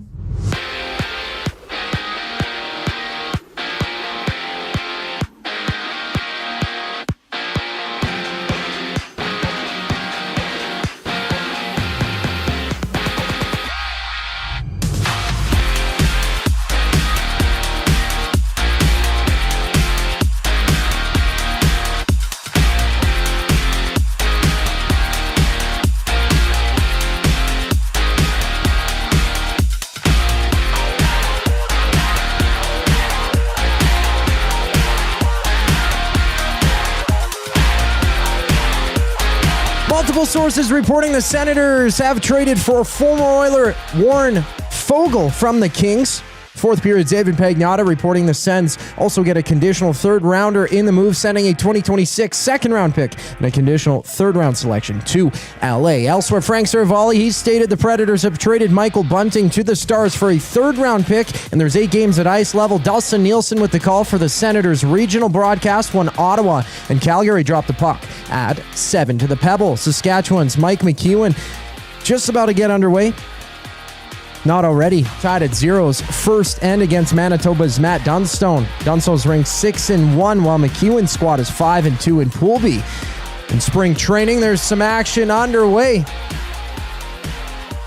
Dodgers up 13-10 over the Reds, top of the 9th. And on the court, it's the Raptors. They are taking on the Timberwolves. Toronto's leading scorer, Brandon Ingram, questionable with the thumb sprain. Tip-off goes at 6 o'clock. Dustin Nielsen, big guy himself, checks in on the other side of the break. I'm Zachary Kubish, and you're up to date. The Nielsen Show with Lieutenant Eric. Sportsnet's Luke Gazdick. I don't think Dickinson was their first choice. And the only reason I say that is because I think they would have just done the whole deal together. They would have just done Murphy, Dickinson, and Dach all at once. Tells me they got Murphy. They went back to the drawing board. They had something else, or they were looking for something, or had maybe multiple deals on the table. Something fell through. Then they go to Dickinson. So it tells me that Stan's looking everywhere. The Nielsen Show with Lieutenant Eric. Weekday mornings 6 to 9. Only on Edmonton Sports Talk. Hey Edmonton, did you know a local Play Alberta winner scored over $430,000 on Desert Fantasy? Think about the rec room you could build with that kind of cash. From major casino winners every hour to jackpots worth millions and hundreds of popular games to money that stays in the province, there has never been a better time to sign up for Play Alberta. Download the app today to get started with casino, sports, and lottery, all in one app. Must be 18 plus to play. When you gamble, use your game sense. When you cater with Royal Pizza, you're getting the same great pizzas, pastas, and salads you love, just bigger and built for a crowd. Perfect for teams, offices, or parties, Royal Pizza's catering brings real value around $10 per person. Delicious, high quality, and easy. If you like their pastas, you'll love their catering pastas even more. Visit royalpizza.ca or contact your local store for exact pricing and details. So come on home, Royal Pizza, still making it great. At Firehouse Subs, our subs are freshly toasted, stacked high, and crafted to satisfy. Each sub is piled high with premium meats, melty cheese, and toasted to perfection. Firehouse Subs brings bold flavor to every bite, all served on a freshly toasted roll. But we're not just feeding Edmonton, we're fueling it. Dig into the brisket hat trick, piled with slow-smoked brisket and melty cheese. Or go to the Firehouse Subs fan favorite, the Hook and Ladder. Made to order with smoked turkey, honey ham, and Monterey Jack cheese on a perfectly toasted roll. With 15 Firehouse Sub locations across Edmonton and the greater area, it's easy to grab a hot and hearty sub close to home. Firehouse Subs. Hot, hearty, made to satisfy. When gambling, set a budget before you play. Stay informed and visit GameSenseAB.ca to learn how. Remember, if you gamble, use your game sense. Since 1952, William Huff has been the heartbeat of Edmonton's advertising world. From humble beginnings to a citywide powerhouse, we've been the go-to for signage from print to design and installation. Partnering with Edmonton's top sports franchises and major events, we've helped shape the city's global reputation. Our secret? Unmatched customer service, decades of experience, and a passion for excellence we call the William Huff Advantage. Visit us online at williamhuff.com. All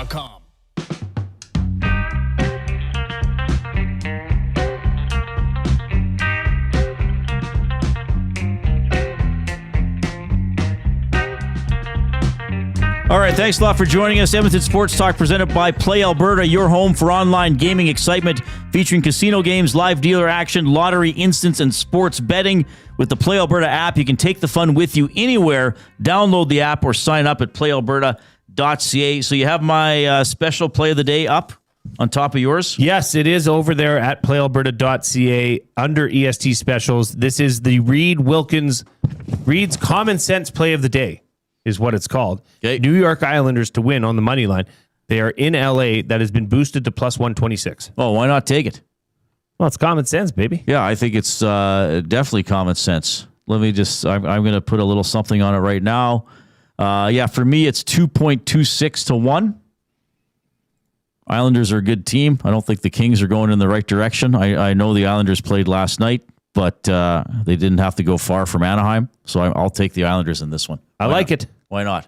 Okay, we got them on the Oil Country Towing video hotline. Oil Country Towing, Edmonton's most trusted 24/7 roadside rescue team, fast, safe, and reliable for over 15 years. Whether it's game day or a snowstorm, we work as hard as your favorite team to get you going. Call 780-986-6088 for all your towing needs. He's busy today. He's excited, but he's given a few minutes. Well, because we're his co-workers, so he's probably not going to say no. It's Dustin Nielsen from Calgary. How you feeling, buddy? Good, man. I look like I'm sideways on the screen, but it looks like you guys got me good. So Zach got you straightened out. Yeah, Coup fixed it. Coup fixed it. So look, you're an experienced, established, national-level broadcaster. But calling your first NHL game tonight, like, how are you feeling? You know, I never really, now that you put it that way, I guess I should be feeling pretty good. I hadn't really thought about it like that. You know what? It's funny. There's going to be less people watching this than watch a CFL game because it's on a regional channel. So I guess a little nervous, but mostly just really excited, boys. I'm excited to finally get into an NHL booth and call a game, and hopefully I get a good one. So this is on the TSN regional feed. Yeah. For the so who are you filling in for? Well, they got a few different people. So usually Gord does all the Maple Leafs games, and then Gord Miller does as many Ottawa games as he can. And then they've got Kensley Lalonde, who works in some games. There's another guy who does some of the games, and then I get a game tonight. So I'm technically filling in for Gord Miller, who did the game in Edmonton 2 nights ago. Okay, so what's your experience? Because I've never been up there. What's your experience with the catwalk to the press box at the Saddle Dome? Have not been up there. Tonight's going to be the first time. And look, man, I'd swim through a river of alligators to call this game tonight. So, I mean, I'm pretty sure I can handle a catwalk. In worst case scenario, Noodles will just have to hold my hand and get me across there. So, I put out a tweet and some people were like, "Oh, you get to experience the catwalk tonight." So, maybe I was there like 10 years ago, but I don't remember having to experience that. I think you have to video, do a vlog of you walking the catwalk for your first NHL call, just as a memory, as a keepsake, you know? Yeah, imagine if I was so scared, though, that I couldn't do it, and I had to turn around, and that was it. I was just like, well, I got this close, but I'm just afraid of heights. And I actually don't like heights, but, I mean, it's not like it's a rope, right. A rope bridge from the Amazon. Bridge from Temple of Doom at the end. Okay. Yeah. Okay, well, we wish you the best with that. I know you got to go right away.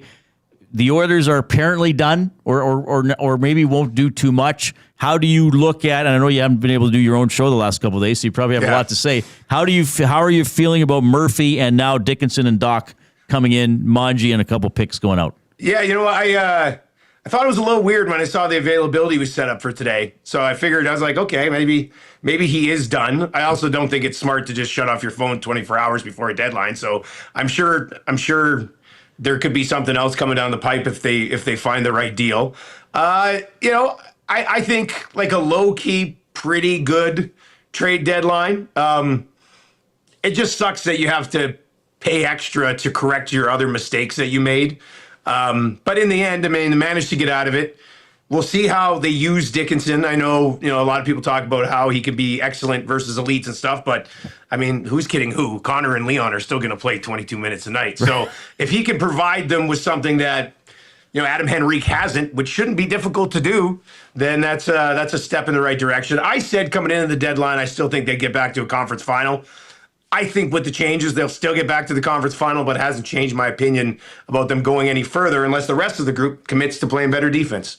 Well, and that's what worries me is that, you know, Dickinson and Murphy will do their jobs, but the other 4 guys on the ice will still be like, what? Where are we supposed to go? And then it makes it harder for those guys if they're doing their job properly to cover for everybody else. But yeah, on paper, these are moves that should at least help at least a little bit. But you got to get to a point this offseason where you sign guys that you don't have to give up first rounders to move on from. Like, yes, you got to get it right in free agency finally, and hopefully they're able to do that. Dusty, I wanted to ask you something just on back to your broadcast tonight, because I know and I've seen firsthand those massive boards that you put together when you call CFL games and just the amount of notes and the highlighting. How is the prep for doing an NHL game different from what you've done in the past with CFL games? I mean, it's a lot easier, to be honest with you. I mean, in football, you got to prep for 40-some guys on a side, whereas, you know, in the NHL, we're very familiar with a lot of the guys anyway.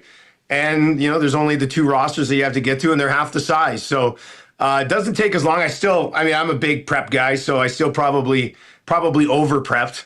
But to me, the most important thing is just names and numbers, man. And then the other stuff will just come to the broadcast, right? But as long as I can, you know, I haven't called a hockey game in 18 months, so I'm thinking it might take, you know, 3 to 5 minutes to sort of get back in a groove. But I think I'm familiarized myself with these rosters enough that I'll be pretty comfortable with it. And, you know, hopefully it's not 0-0 going to overtime. Are you gonna be able to drop in one of your catchphrases? Are you gonna, you know, I mean, what is happening or what is happening? Yeah, the what is happening could be tough. I mean, if one of the goalies makes an incredible save, I'll easily do an "Are you kidding me?" That's automatic. A lot of guys do that. So there it is. So I don't know. Maybe I'll randomly come up with something new as I'm losing my mind up in the booth. All right, Dustin. Thanks for doing this, buddy. We love you. Have fun tonight. And you're back tomorrow, I think we're on I'm from noon to 1 together. Tomorrow morning at 8. And I'll be back in studio for 11 for the 2-hour oil stream deadline show. Okay, yeah, because I think I'm on noon to 1 with you, so that'll be awesome. Perfect. All right, I'll bring some chicken tenders and sushi. Oh, excellent. Thank you, man. Okay, take care. Dustin Nielsen on the Oil Country Towing video hotline. Happy for him. I mean, look, this is how I look at Dustin. He didn't need, in my mind, he didn't need to do an NHL game to be one of the top broadcasters in the country. I've said that about him before. But it's a dream of his. But he's getting to do something really cool. Yeah. So it's still awesome. And for those that haven't, go to his Twitter account at Dustin, or what is it, at Nielsen 1260. It's still something to do with that. Yeah, Nielsen _ 1260. Nielsen he put out about a 1-minute video, just going over what this means to him, how long this has been kind of on his vision board. So for him to do that is literally a dream come true. Couldn't have happened to a better guy, a more deserving guy. I'm just afraid, Reid, that he's going to be too good. And, we don't see Dustin that often during the CFL season. What if this happens during the NHL season? Then he'll deal with it. I guess we'll deal with it. He's not leaving EST. Well, I certainly hope not. I mean, just if people don't know, he owns it. So he's too good at it. Yeah, though. he's too good at it. I'm just pumped for him. That'll be fun. I mean, but he can also say, "Hey guys, we got to work around my schedule." Again, he's the owner. It's going to happen. Maybe I'll. It's not like you. It's like if you went and be like, "Hey, I want to sell furniture 2 days a week. How can we accommodate it?" he'd be like, you need to pick one or the other, Jay. Like with him, it's like if he's saying, hey, I'm not working these days, everybody, because I'm doing something else. It's up to us to figure it out. You kind of got to figure it out, right? Yeah.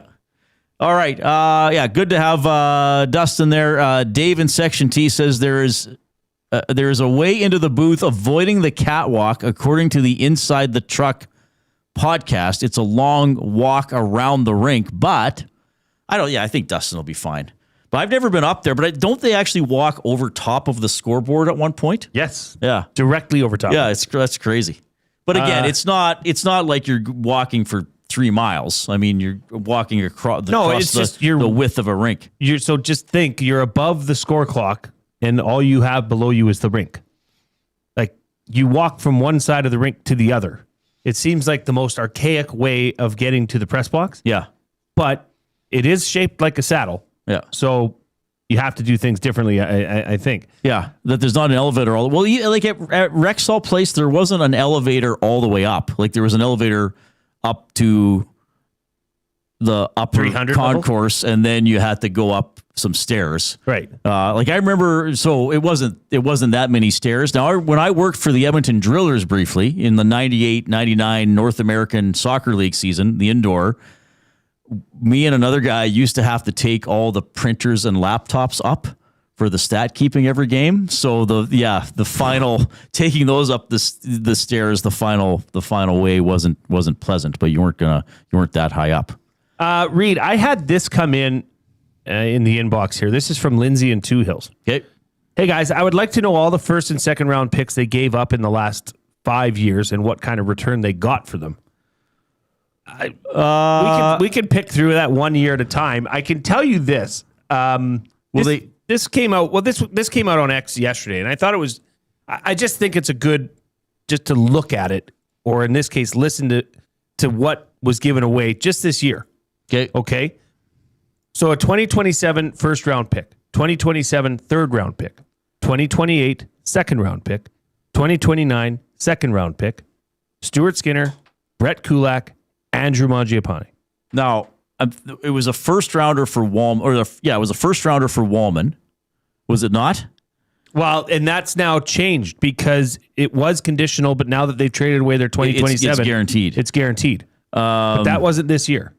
No, but I'm just thinking now when they traded Ekholm or when they acquired Ekholm, was it not the first rounder and Reid Schaefer, who they'd already drafted in the first round?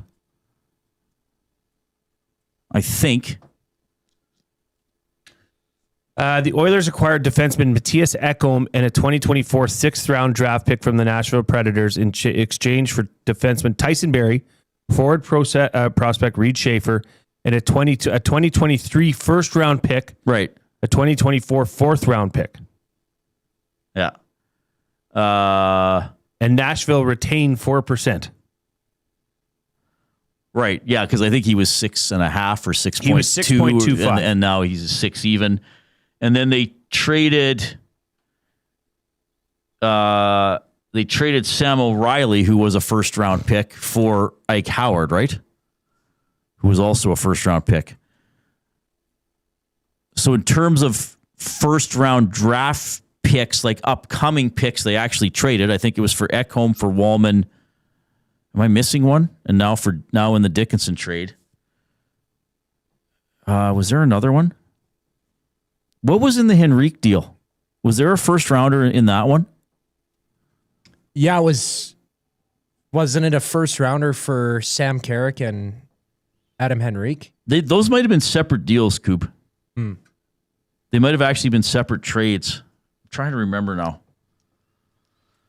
But I think, so what the texter was curious just how often they've been doing this. Well, they've been doing it, the last 4 years? Or 3 years? Because Ekholm was 3 years ago. Yeah, so Adam Henrique and Sam Carrick were acquired by the Edmonton Oilers from the Anaheim Ducks in a 3-team trade involving the Tampa Bay Lightning. Anaheim received a first-round pick in the 2024 NHL draft. Okay. From Edmonton. From Edmonton, as well as a 5th round in the 2025 draft. Okay. But they retained 50% of Henrique's contract. Right. Okay. Until he was extended here. Right. Okay. So yeah, so she wanted to know who the first round draft picks have been traded for. So basically Ekholm, Wallman, Dickinson, Dach, Henrique Carrick, who then wasn't around anymore. Yeah. So I mean Ekholm's clearly the best of the bunch. Well, and I mean, look, I'll tell you this, because that list I just went through, this is what's been traded away this year, Reid. 2027 first, 2023 third, 2028 second, 2029 second, Stuart Skinner, Brett Kulak, Mangiapane. Right. What's come back? Spencer Stastny, okay, who's now not even in the lineup. Tristan Jarry, who is right now your team's backup goaltender. Right. Samuel Poulin, not here. Connor Murphy, TBD. Probably will be helpful. Jason Dickinson, TBD. Right. Colton Dach, TBD, but I think with less expectation. Yeah. If Connor Murphy can turn into something here, and the Oilers, let's say Connor Murphy has a fantastic finish to this season, and the Oilers can find a way, if that happens, and the Oilers extend him, not for 6 years or something, like something manageable, 2 years, 3 years, something like that. Then what I'm seeing here somewhat makes sense. But right now, what's happened with Tristan Jarry, and that just hasn't, I mean, that wasn't even right now, that's not even looking like a lateral move. Right. Yeah. Good quote. But I mean, this is, and like Rob Brown was always against trading first round picks because he's like 10 teams do it, and at most one wins the Stanley Cup, and then you don't have your first rounder. But as a GM, though, you got to prove that you're willing to do it, right? You can't just always put it off because your players are going to be like, sorry, we need some help, buddy. Like, we're in win now mode. That was a good question. Fighting Sioux Hockey says, when is Henrique going to be traded? I don't think that's going to happen before tomorrow's deadline. I think he's maybe bumped down a little bit now with Dickinson coming in. Les says Dusty should do an homage to Ed Whalen with a malfunction at the junction comment. I don't know if he's going to work that in or not. That's pretty funny. Barbershop Window says Reid been beating the same drum for 2 years now, and both times they made it to the finals. I don't even know what that means. I don't know what drum I've been beating. Was I beating the drum to try to get them not to win in the playoffs? I don't know if you beat or not beat that drum. I believe last year I predicted them to win every playoff series they were in. So I was right 3 out of 4 times. Now that's actually a good point, Reid. Is this all still wait and see what the Oilers turn into here in the last 20 games of this season? Oh, sure. If we see some more responsible defensive habits, then wonderful. It's just the body of work thus far this year would not suggest that. Right. They haven't, and in fact, if any, they may have gotten worse as the years progressed. If you can believe. Well, the last, what are they at? 4 goals a game for the last 8 or 10 or something like that? Well, and to his credit, 4 goals a game. Evan Bouchard has not had a Bouch-ism in a while. Well, Evan Bouchard's been playing better. Gave the puck away. Yeah, but you know what I'm talking about. The ones that plagued this team early in the year, where 2 times a night he'd be giving it away to a player going the opposite direction. Right. So that has quieted down. Yeah. I mean, I think that if Connor Murphy can come in here and be what Oilers fans hope he can be, they may come out ahead of this. We got a limerick here from Bones. Now, the challenge today is to work in a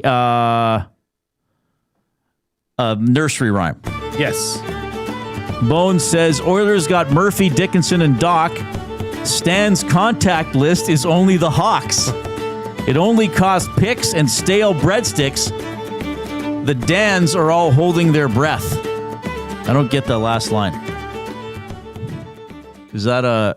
Where did he send it to? To the email. I got an email to me. I did not. Can't see it. Can't comment. What did you say? The Dons? The Dans. The Dans. What am I missing? Read it again. Oilers get Murphy, Dickinson, and Dach. Stan's contact list is only the Hawks. It only costs picks and stale breadsticks. The Dans are all holding their breath. I like the rhyming. I like the structure of it.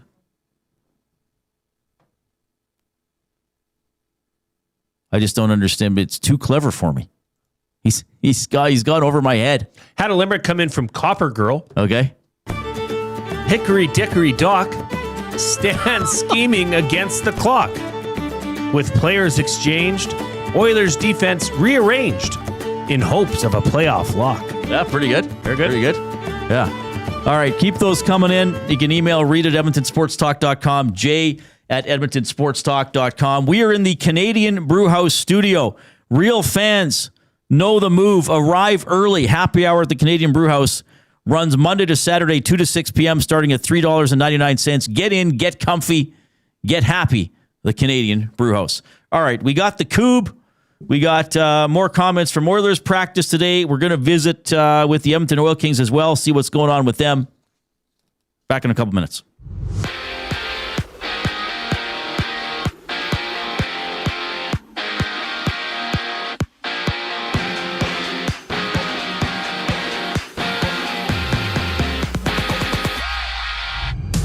Warren Foegele's off to Ottawa, being traded from LA. The Kings getting a second rounder in this year's draft, with the two clubs swapping third-round picks from 2026 in the move as well. Elsewhere, the Predators, they've traded Michael Bunting to the Stars for a third-round pick, and there's 8 games ice level tonight. Dustin Nielsen has a call for the Senators' regional broadcast when Ottawa and Calgary hit the ice at 7.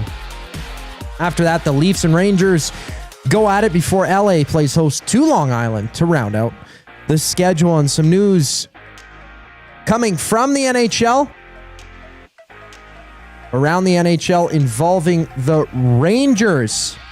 Vinny Trocheck and Sam Carrick will not play tonight for roster management reasons. To the Pebble, Alberta's Kevin Coup has a 3-0 lead over Yukon's Thomas Scoffin in the third end. Coup undefeated through 7 games. Scoffin 1-6.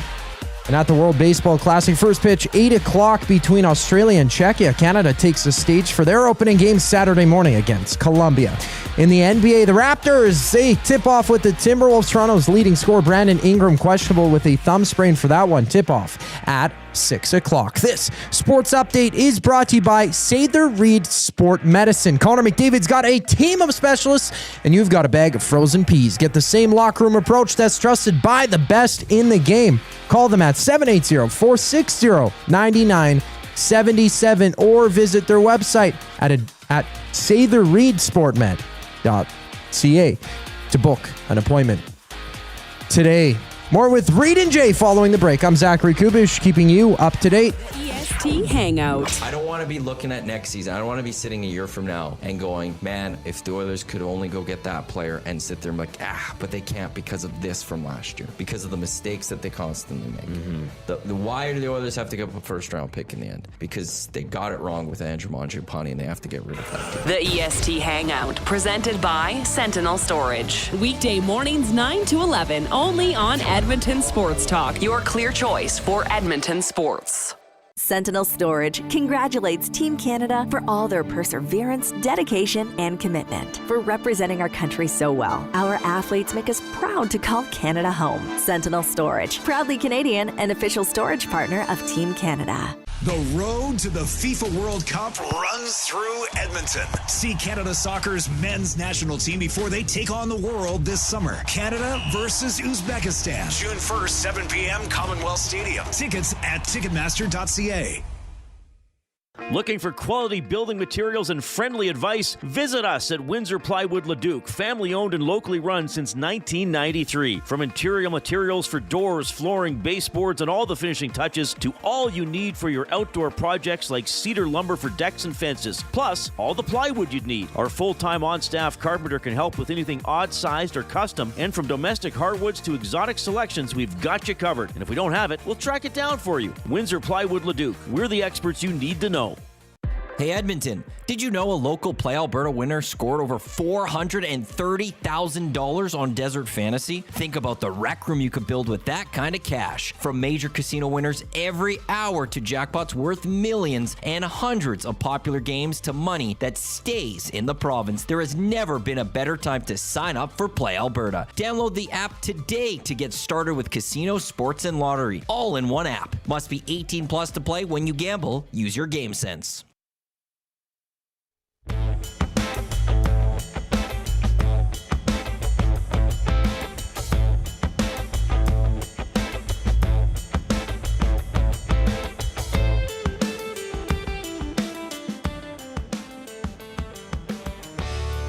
All right, hope you're having a great afternoon. 4:45, along with Jason Milne. I'm Reid Wilkins, Edmonton Sports Talk, your clear choice for Edmonton sports, presented by Play Alberta. If you are taking us in on YouTube this afternoon and have not already clicked the thumbs up button, please do so immediately. Click, click, click. Must you click? Please, please click. Must you click? You must click. Thumb, thumb, thumb. We're at 99, so let's get to 100 right away and then soar past it into gravy territory. Who knows, Jay? Maybe we can even get to 100 and... 55! Someday we're going to get a cease and desist letter from Sammy Hagar. I doubt it. No, probably He'll not. probably send us tequila. Yeah, does he still make his own tequila? He was for a while. I'm sure he does. Yeah. He's the Cabo Wabo guy, right? Yeah. Yeah. Yeah, I think that's the name of his I think it's the name of his nightclub. Because it's in Cabo San San Lucas? Lucas. Right. Yes. Yeah. We should do a show from there. We really should. We really should. What are you eating, Coup? What Coup is all we just tell us. We can say it. Oh, Is it no, cottage cheese? he's too embarrassed. He's shy. It looks like it's cottage cheese and tequila. Yes. Yeah, I'm getting hammered eating this cottage cheese and tequila. Is it's it a great cottage mix. cheese? Yes, it is. How with, much? just plain? seasoning salt. With seasoning salt. Yeah. But Yeah, you eat it like adds a some whole flavor. tub of it? Isn't cottage cheese meant to be put on crackers? I don't know. There's a lot of protein. I've heard it's good for you. bodybuilders and stuff. Yeah, well, But you just eat it on a I heard it spoon? too. Is that normal? Because He's I'm not a eating big it cottage cheese out of a guy. trough with a spoon A trough. and then sprinkling the seasoning salt. well, yes. Yeah. Tupperware to you. I put the seasoning salt in the Tupperware, and then, created yeah. by former Canadian Prime Minister. Yeah. Was it Charles Tupper? What was his Tupper. name? And then I have an activity yogurt. Tuppy, we used to call him. Old Tuppy. All right. Thanks a lot for checking us out this afternoon. Oh, wow. You know what's really cool? Portions of this hour presented by Little Buckaroo Designs. Since 2015, Little Buckaroo Design in New Sarepta has been saying, heck yeah. Heck yeah! We can do that. From heat press and embroidery to rhinestones, sublimation, DTF, signs, and custom decals. Decals! Michelle and her team can make it happen. Stop by the showroom at 5063 Center Ave in New Sarepta. Call 780-984-2872 or check out their website, lilbuckaroodesign.ca. Great company, great people. They've made us some cool... They made us a Chet Palmer t-shirt, Heck yeah. a couple other stuff.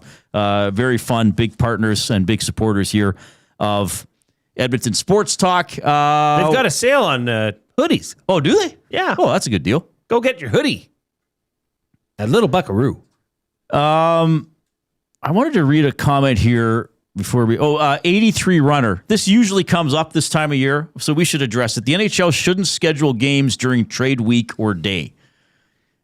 I would agree. I would agree. Trade day. Sure. Now they'll say, "Well, we only have so many days, and building availability, and travel, and all that kind of stuff." But I would agree with that. In a perfect world, trade deadline day would not have trades, and maybe the trade deadline would be like at 8 Eastern instead of in the afternoon. You know, maybe it could be more of an all day type of thing. Now, you still run the risk of having a quiet day and then no games for people to watch in the evening. But yeah, I mean, teams that make trades tomorrow, if you play that night, you're probably not going to have the new guy in the lineup. If you don't play till Saturday, you're going to have the new guy. Yeah. Could those 2 points be the difference between a playoff spot or playoff seeding? Yeah, maybe. But I think it'd be better if it was a dark day on the schedule, I think. Jasmine says disagree. Yeah, I agree. I assume she's disagreeing with me. I certainly wouldn't say week. No, he can't. No, I think he kind of meant more day. Yeah, but the day of, like why not give that day to the NHL? That all eyes are on the storylines, right? And and even still, Reid, you could go till 6:00 Eastern. Like let that baby play out. Yeah, put James Duthie to work. See what kind of storylines they can come up with. Yeah, because what is there? 7 games on the schedule tomorrow. I mean, including the Oilers playing. Canucks, Blackhawks. Doesn't really matter. All of 6, you've been written off by Jason Milne. Canucks and Blackhawks. Well, obviously, yeah. Reality sets in. Yeah, reality. 6 of the 7 games are very meaningful in terms of playoff jockeying and positioning. So, you know what? I would imagine, Reid, if you asked a general manager, because now you're looking at, okay, what are some big pieces that are going to fall tomorrow? Right. That now won't be in the lineup for a game you have tomorrow, but could be for the a Saturday game. That'd be kind of a neat tradition too, is the weekend after trade deadline. Then they could have all 16 teams play on Saturday. Yeah. Yeah. A full day. A full day of slate. Hockey. Yeah. A full slate. 780-218-9999 is how you can text us. That is the River Cree Resort and Casino inbox. They're turning 20 this year. So how are they going to do it? Well, they're going to celebrate big until October 26th. They're going to have over $1 million in prizes, 35 winners of $20,000 in casino free plays, 9 brand new cars, 56 winners of $1,000 in cash. Again, all going on until October 26th. Find out more, rivercreeresort.com. Post in the nasty chat on YouTube. It's been humming along today. And if you haven't already given us a thumbs up on YouTube, do so immediately. We are in gravy territory as we are now well over 100, and maybe we can get to 155. Little more from your Edmonton Oilers today. Where do we want to go here? Let's do GM Stan Bowman on Jason Dickinson. The thing that really is impressive about his game is the fact that he takes pride in that role, and I think he's got a very clear job to do, and he embraces that. He does it very well, and I think I've thought about this over the last few months here. I think the real important part for our team to be successful is we're trying to build a team. We're not just trying to build a collection of players. There's a difference there. Just trying to just bring in players who individually are talented. We're trying to put together a team, and I think that's the thing that I kept coming back to leading into this week was we need some specific players that can fill some roles, and definitely think Murphy and Dickinson can do that. All right, so I mean that's a theme, but you hear it there from the GM. I'm sure a lot of people have seen some of the stuff out there about the minutes Dickinson plays and who he plays against. He's almost always up against the top players on the other teams. So that could potentially help the Oilers, maybe get out of some matchups or McDavid and Draisaitl don't also have to check the other team's top line. Yep. Maybe some things like that. So perhaps a little more flexibility there with Dickinson in the lineup. Colton Dach, he's kind of intriguing, right? Like a younger player, wasn't a high draft pick like his brother Kirby. Bowman talking about Dach. Colton Dach is the player I'm familiar with. I drafted him, and I think the part I love about Colton's game is his energy, his style of play. He's a big kid. The thing you notice about him is he's strong, he's physical, but he also has the ability to score. And in junior, he was able to put the puck in the net pretty well. So he's got an offensive mindset, but I think he understands his role very well, which is to bring some energy to the group, provide some physical play. He's got a lot of enthusiasm to his game. He's a very excitable person too. He brings a lot of energy to the group, which I think is something that we've talked about internally here. It's important to have that, to have some excitement. And, the fact that he's from here, I think is also a great story. Playing in your hometown, I would imagine is a pretty good opportunity for him. But I think, he's just starting his NHL career. I think he's shown his first couple years pro. He really worked through the American League, and like he rolled his sleeves up and got to work, and he earned his progression to the NHL. All right. Well, I want Colton Dach to be a noisy player. Mm-hmm. He's going to play probably on the fourth line. We gave the hit stat. What was he, 10th in the NHL in hits, which is pretty good. He becomes the Oilers' leader in hits, even though he got all of them with Chicago. He's just a little bit ahead of Podkolzin. He has 3 goals, so he's not being brought in to score. But yeah, a noisy game. Hopefully, maybe somebody who can get under the skin of the opponent and be noisy on the forecheck. Like you were talking about Clattenburg a little bit. I think he's probably got a higher ceiling than Clattenburg. But when this trade broke yesterday, it was Dickinson, and then it turned out Dach was the other player. So get out there and muck it up. And it's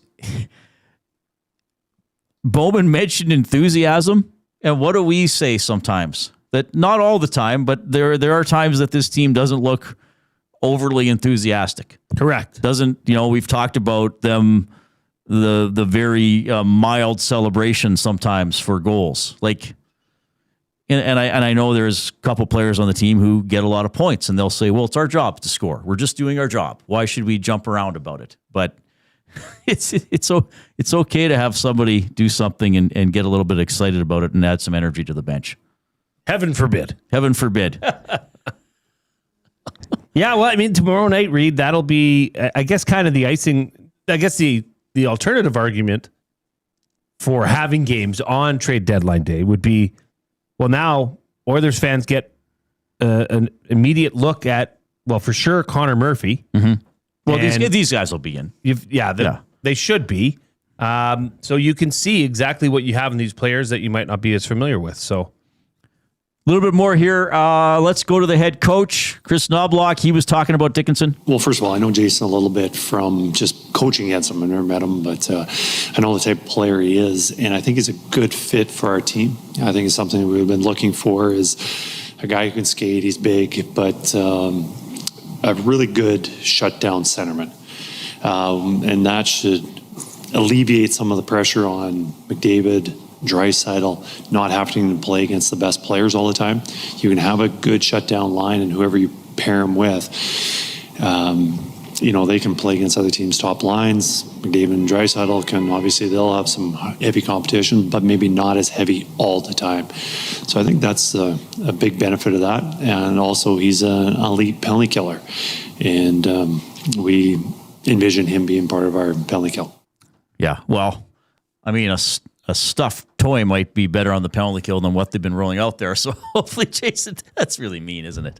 Well, look, Reid, you brought in... They're 26th. But you've brought in 2 of the top 4 players in terms of shorthanded ice time from the Chicago Blackhawks. Right. 2 of their top 4 players that were on the Chicago Blackhawks are now on your team, the Edmonton Oilers. The top-ranked penalty kill in the NHL. That is if you want to look at immediate results, I think this penalty kill, where do they sit right now? 26th? Let me double check. I didn't see if it changed over the last couple of days, but yeah, it would be in the bottom 10, obviously. That is where you could find immediate results, because these 2 know how to play the PK. They're still 26th, 76.7%. How different are PK systems from team to team? My understanding is it often comes down to just how aggressive you're going to be and where you're going to try to force the puck. So whatever's been working for these guys, hopefully they can bring some of that in and have it rub off here in Edmonton. Right. David Pagnotta, who's, of course, on Hello Hockey every Saturday with Tom and Belzy, he says precautionary reasons, obviously, as to Trocheck and Carrick sitting with the Rangers. He goes, I'm told the New York Rangers have multiple options and lots of interest on both players, but still navigating those waters at this hour. Yeah, Carrick wasn't used a lot when he came to the Oilers. He's been really good for the Rangers this season. Trocheck obviously would be an interesting player for a lot of teams, so those are 2 other names to keep an eye on before tomorrow's deadline. Chris Knobloch also talking about Colton Dach. I think he's going to be a guy that adds a little sandpaper to our team, a little bit of grit. gets in the forecheck, finishes checks, allows the opposition, especially the opposition defenseman, to know that we're a hard team to play against, and they got to move the puck quickly, or else they're getting hit. He's up there in hits. I know he has more hits than anybody on our team right now, and and he can also score the odd goal. You don't want guys just running around and hitting. You got to be able to play the game, and he can do that. So physicality is number one, but also playing a good all-around game.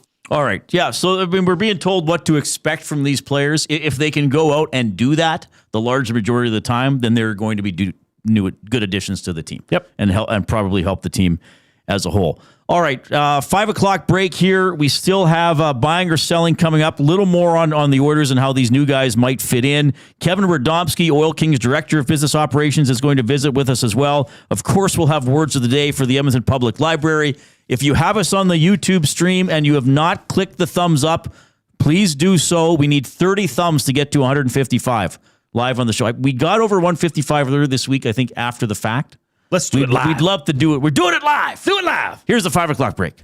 2 guys and a goalie. From the time I first started doing it till now, and going back to when I, at the old place, is a transition from playing hockey to not. It has just been, I'll get emotional, sorry. It's been a blessing and a joy. And I love you guys. I love you guys. And it means a lot, so appreciate it. I wasn't going to do this. But 2 guys and a goalie, presented by GS Construction. Tuesday and Thursday afternoons at noon, only on Edmonton Sports Talk, your clear choice for Edmonton sports.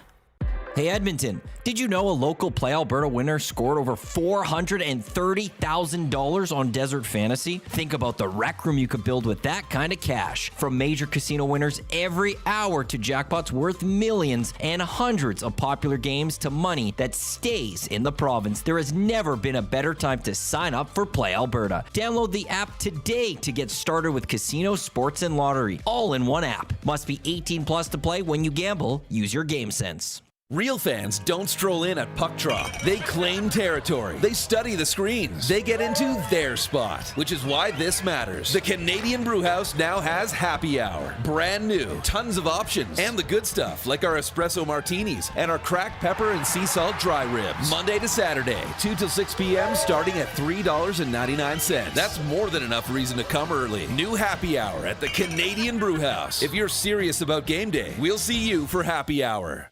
Get ready for a boot-stomping good time with Gord Bamford. Live in the venue at River Cree Resort and Casino.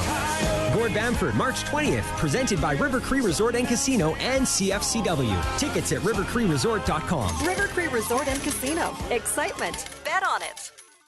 Sentinel Storage congratulates Team Canada for all their perseverance, dedication, and commitment. For representing our country so well, our athletes make us proud to call Canada home. Sentinel Storage, proudly Canadian and official storage partner of Team Canada. Time for a new career in 2026? Or maybe your kid is still pondering their path. Good news! Weiss Johnson is hiring. It's Dennis, and not only are we hiring for heating and air conditioning, we're also looking for experienced plumbers and gas fitters. With the growth in residential development, there's no shortage of opportunities at Weiss Johnson. Choose your path with us. Learn from one of the industry leaders, and we will grow together. Receive great benefits and school reimbursement as well. Visit weiss-johnson.com today.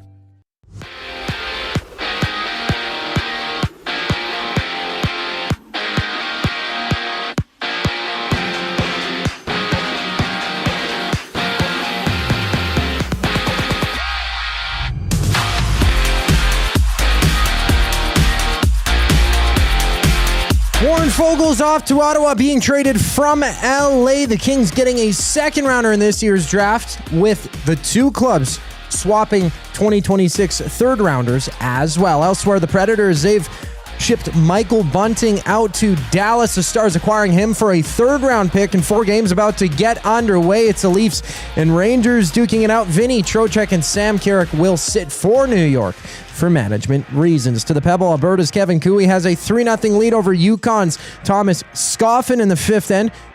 Cooey's rank scoring all 3 points in the 2nd end.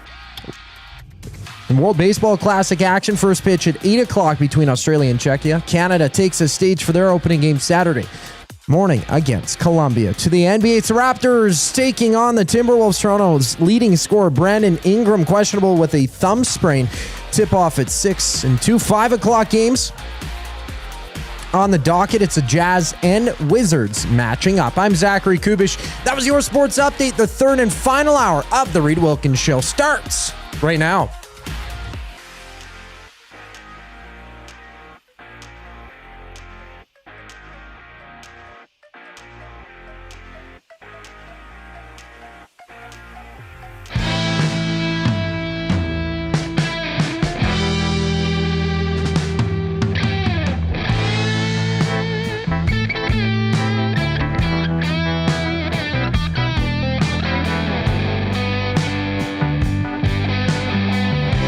All right, thanks a lot for joining us this afternoon. The Oilers will play the Hurricanes tomorrow night. Tough test for the Oilers. They got a bit of a tough schedule ahead. The Carolina Hurricanes with the best record in the Eastern Conference, 84 points, 39, 16, and 8. They're 8-1-1 in their last 10. You know how up and down, well, a little more down than up lately. The Edmonton Oilers have been there 30, 24, and 8. Third in the Pacific Division on points, fourth on points percentage, though they're .001 behind the Seattle Kraken. But another big game tomorrow for the Oilers. It's at 7 o'clock. The trade deadline is at 1. We'll have you covered here on EST.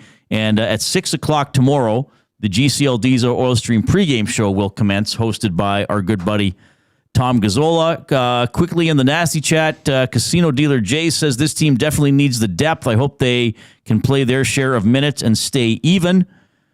Mike, the Michigan fan, says no thumbs up until Reid says something nice about the Red Wings jerseys. Well, they're not entirely tattered.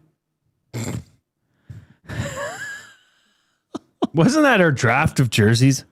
We during the Four Nations face-off last year, we ranked the 32 jerseys in the NHL. And you put Detroit dead last. No, I had Anaheim last. I had Detroit in my bottom 4 or 5. They're savage. They're boring. And I had them first. Did you actually have them first? I believe I did. Because they are. Beautiful jersey. Yeah, it's red. It's fine. If I spilled ketchup all over the counter, would you call that artwork?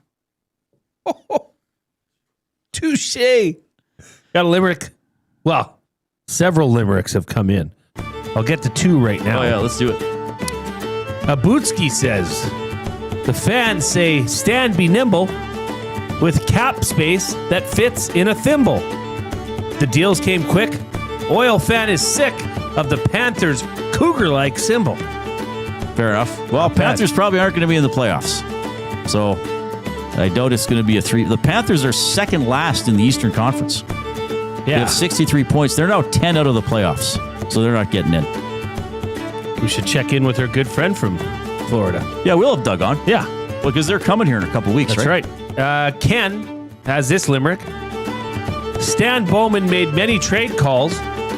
Bowman's deals suffered terrible falls.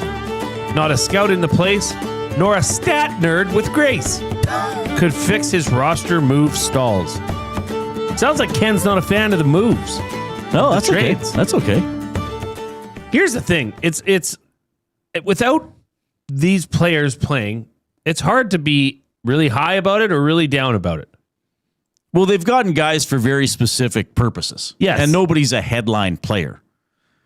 Like, it's not like if the Kings get Panarin. If you're a Kings fan, you might be thinking, oh, I can't wait to see Panarin play. Well, look at last year what was brought in. Jake Wallman and Trent Frederick. Both were, what were their role? I mean, Jake Wallman is an offensive defenseman. Yes. Trent Frederick. We don't know what he is. Well, Reid, I don't we knew think what he was supposed to be, but I don't think Oilers fans knew what he was then, right? Other than a big body. But here, you've got a little bit of a track record. Well, with Connor Murphy, surely you have quite a track record. And with Jason Dickinson. No, I think that he's got a track record for sure. He's got a track record. For sure he does. Dach, not so much, but he's got a good record this year, at least in terms of being a bit of a disruptive player. Buying or selling, presented by Damon Bunting, a consistent top-producing realtor in the greater Edmonton area for over 18 years. He and his team would love to help you find that right home or make the move from your current home. Community-driven. He understands what it takes to make a difference in our city. Check him out, DamonBunting.com, Instagram handle of Damon Bunting Real Estate. So only 11 forwards practiced today because Dickinson and Dach weren't there. Defensively, Ekholm with Bouchard, Nurse with Emberson, Wallman with Murphy, and Stastny, the 7th D. Knobloch was asked to comment on where Murphy's going to be playing. I think he'll be moving around a little bit. I think he's going to start with Wallman. That allows Wallman to play his strong side. We got lefty-righty on every unit right now, or every pair. So, that's something we're going to start with. But I think we'll play around with it a little bit too. Well, I mean, we know things change a lot in game, starting with Wallman, who I think needs to steady his game a little bit. Hopefully it helps that he's back on the left side. What do you think the lines are going to be? So we're assuming the top David Nugent Hopkins Hyman together, right? Now this is where things get interesting in the second line, because it has been Savoy and Roslovic that have been on Draisaitl's wing. Right.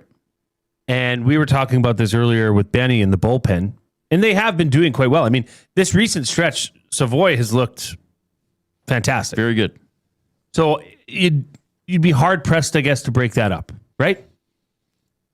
Now, where do you stick Dickinson in? 3C. I think 3C. Who are the wingers? Would you go Podkolzin and Kapanen? Probably. Yes, that's what I would do. And then you've got Frederick and Henrique and Dach on a line. Now Benny thinks it's going to be Dickinson, Dach, and Podkolzin, right? And Kapanen with Henrique and Frederick, because that line was together a bit last game. But I think he'll want to, as much as Podkolzin and Draisaitl have played together a lot,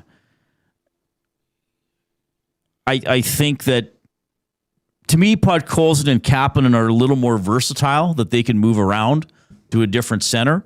I think Savoy and Roslovic are better with Draisaitl as their center, as with somebody like Dickinson, because they are a little more offensively minded. So I think it's McDavid, Nugent Hopkins, Hyman, Draisaitl,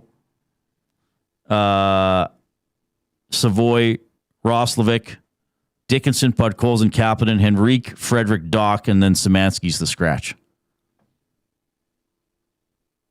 Yeah.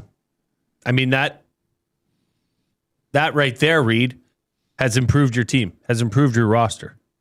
If that third line now, with Podkolzin, Kapanen, and Dickinson, can perform and get some minutes and play meaningful minutes. Right. Forecheck, be a little more disruptive, maybe bang the odd one in. So, yeah, I mean, it's, again, if things work out, you have at least a better top 9, I would think. And possibly in terms of being able to check and keep plays alive. And then you have a player like Frederick and a player like Henrique, who probably should be playing in a fourth line role. Right. And they are there. Frederick's probably played his 4 best games of the season. Good. Like in terms of a 4-game stretch since coming back from the Olympics. So that's been good. Yeah, if Trent Frederick can start playing that way consistently, that's a much better situation for the Oilers. Yeah.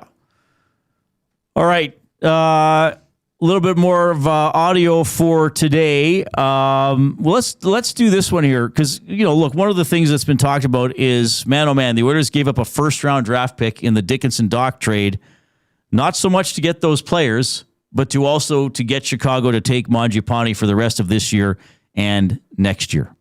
After the Murphy trade, we had a lot of conversations about different options for us, which involved, sending Mangiapane to one team, trying to get a center somewhere else, maybe getting a physical player at a different team. So when you look at sort of those, we went down the road on a number of those scenarios. And then before we did anything, we realized, we're probably going to end up paying more in total with multiple trades, multiple picks going out. And, this is where I don't know if there's a right answer as far as what's more valuable, one first-round pick or multiple seconds and thirds over several trades. And we just felt that this solved our needs. We got players that we really liked. Ultimately, that was really where we came down on it. The value of the trade was certainly part of it, but the players that we were talking to in some of these other trades, we like Dickinson and Dach better than those players. So we were able to put it all together in one trade. And in order to do that, you have to pay a price. And I think that I recognize that there's two sides to that. I think for where we're at right now with our organization and, you know, trying to put the best team on the ice right now, you're going to have to pay, you know, something has to give. And really for us, it was the future draft pick. And, you know, I certainly like our team a lot better today than I did a week ago. Well, I think that's fair. I think it's a more balanced roster. I mean, look, there could very well reach a point where trading away all these draft picks catches up with the Oilers. Now, they have not been a great drafting team to begin with. They had a couple of first rounders who were growing as players who are now on the St. Louis Blues. I don't want to revisit that whole thing, but that's part of it. But I mean, he explained it there. I know some people aren't going to like that. They may not buy it, but as he said, if they would have tried to move something else first and then try to get Dickinson, he just thinks that it would have been more costly than just giving up the first directly to get him. Well, and the thing that I kind of just had to chuckle at during that clip was that he said, you have to pay the price. Well, you're paying the price for a mistake you made in bringing in a player. Yeah, that's fair. And now you're risking the future of this organization in draft picks. Okay. And I see that side of the story too, Reid. They're not all guaranteed slam dunks, especially for a team that is playing as well as the Oilers have been in recent years. But it's just, okay, when does this stop then? Right. You know, at some point, you know, and I think for this management team, you better hope that these decisions that have been made at the deadline here are pretty bang on. Right. Because I think you're running out of runway to continue to make mistakes in the players that you're bringing in. Well, they're always going to have the deadline, so to speak, of whenever McDavid's contract ends. Well, true, and that's probably what's putting their feet to the fire and saying we forget the future. If we don't do things now, there is no future because Connor McDavid might leave. Did we read Big Ukes Limerick? We've had a few come in today. I don't think we've got to that one, have we? He doesn't like me, so he doesn't email me. All right, here it is. Limericking about trades, but make no fuss. GM brains turn like the wheels on the bus. Apple on a stick, Bowman gives away picks. Reid's version almost started with a cuss. That's true. That's very true. What can I say? I got a unique mind. Yes? No? You? Yeah. Oh, very unique. Sort of? Oh, no. Very, quite unique. Highly unique. All right. So, yeah, the new guys expected to, all three new guys expected to make their Oilers debut tomorrow against the Carolina Hurricanes. It's 5:18. We're going to have a special guest here in the Canadian Brewhouse studio when we get back. Here's the Coup.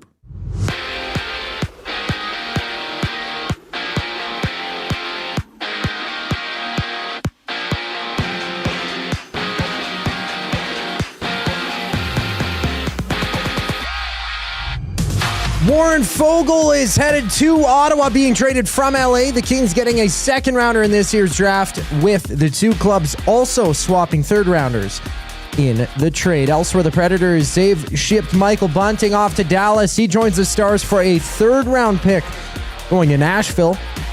And over in the NHL right now, of note, no Vinny Trocheck or Sam Carrick for New York against Toronto.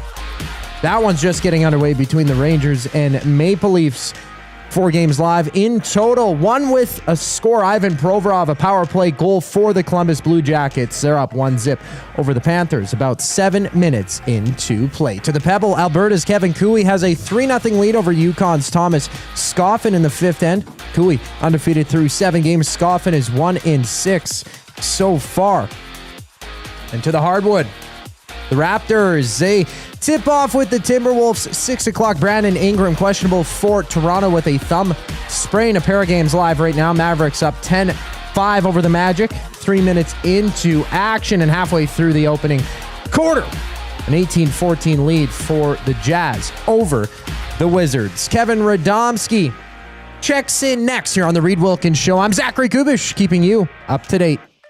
The Oil Stream. The deadline cap space projected at $12,009. Projected playoff cap space, $1,963,334. This is shaping up to be maybe not a great season. That's sort of where I've been looking, for a while. And even at the beginning of the season, I think I had them at 96 or 97 points. The Oil Stream, presented by Boston Pizza. Monday, Wednesday, and Friday afternoons at noon. Only on Edmonton Sports Talk. Your clear choice for Edmonton sports. Sentinel Storage congratulates Team Canada for all their perseverance, dedication, and commitment, for representing our country so well. Our athletes make us proud to call Canada home. Sentinel Storage, proudly Canadian and official storage partner of Team Canada. Edmonton, be part of history. Support Canada Soccer's men's national team as they battle Uzbekistan in the final send-off series ahead of the FIFA World Cup. Monday, June 1st at 7 p.m. at Commonwealth Stadium. Tickets on sale now at Ticketmaster.ca. Hey Edmonton, did you know a local Play Alberta winner scored over $430,000 on Desert Fantasy? Think about the rec room you could build with that kind of cash. From major casino winners every hour to jackpots worth millions and hundreds of popular games to money that stays in the province, there has never been a better time to sign up for Play Alberta. Download the app today to get started with casino, sports, and lottery, all in one app. Must be 18 plus to play. When you gamble, use your game sense. Real fans don't stroll in at puck drop. They claim territory. They study the screens. They get into their spot, which is why this matters. The Canadian Brewhouse now has happy hour. Brand new, tons of options, and the good stuff like our 8-inch 2-topping RCM pizza and our signature Caesar. Monday to Saturday, 2 till 6 p.m. starting at $3.99. That's more than enough reason to come early. New happy hour at the Canadian Brewhouse. If you're serious about game day, we'll see you for happy hour. Looking for quality building materials and friendly advice? Visit us at Windsor Plywood Leduc, family owned and locally run since 1993. From interior materials for doors, flooring, baseboards, and all the finishing touches to all you need for your outdoor projects like cedar lumber for decks and fences, plus all the plywood you'd need. Our full-time on-staff carpenter can help with anything odd-sized or custom, and from domestic hardwoods to exotic selections, we've got you covered. And if we don't have it, we'll track it down for you. Windsor Plywood Leduc. We're the experts you need to know.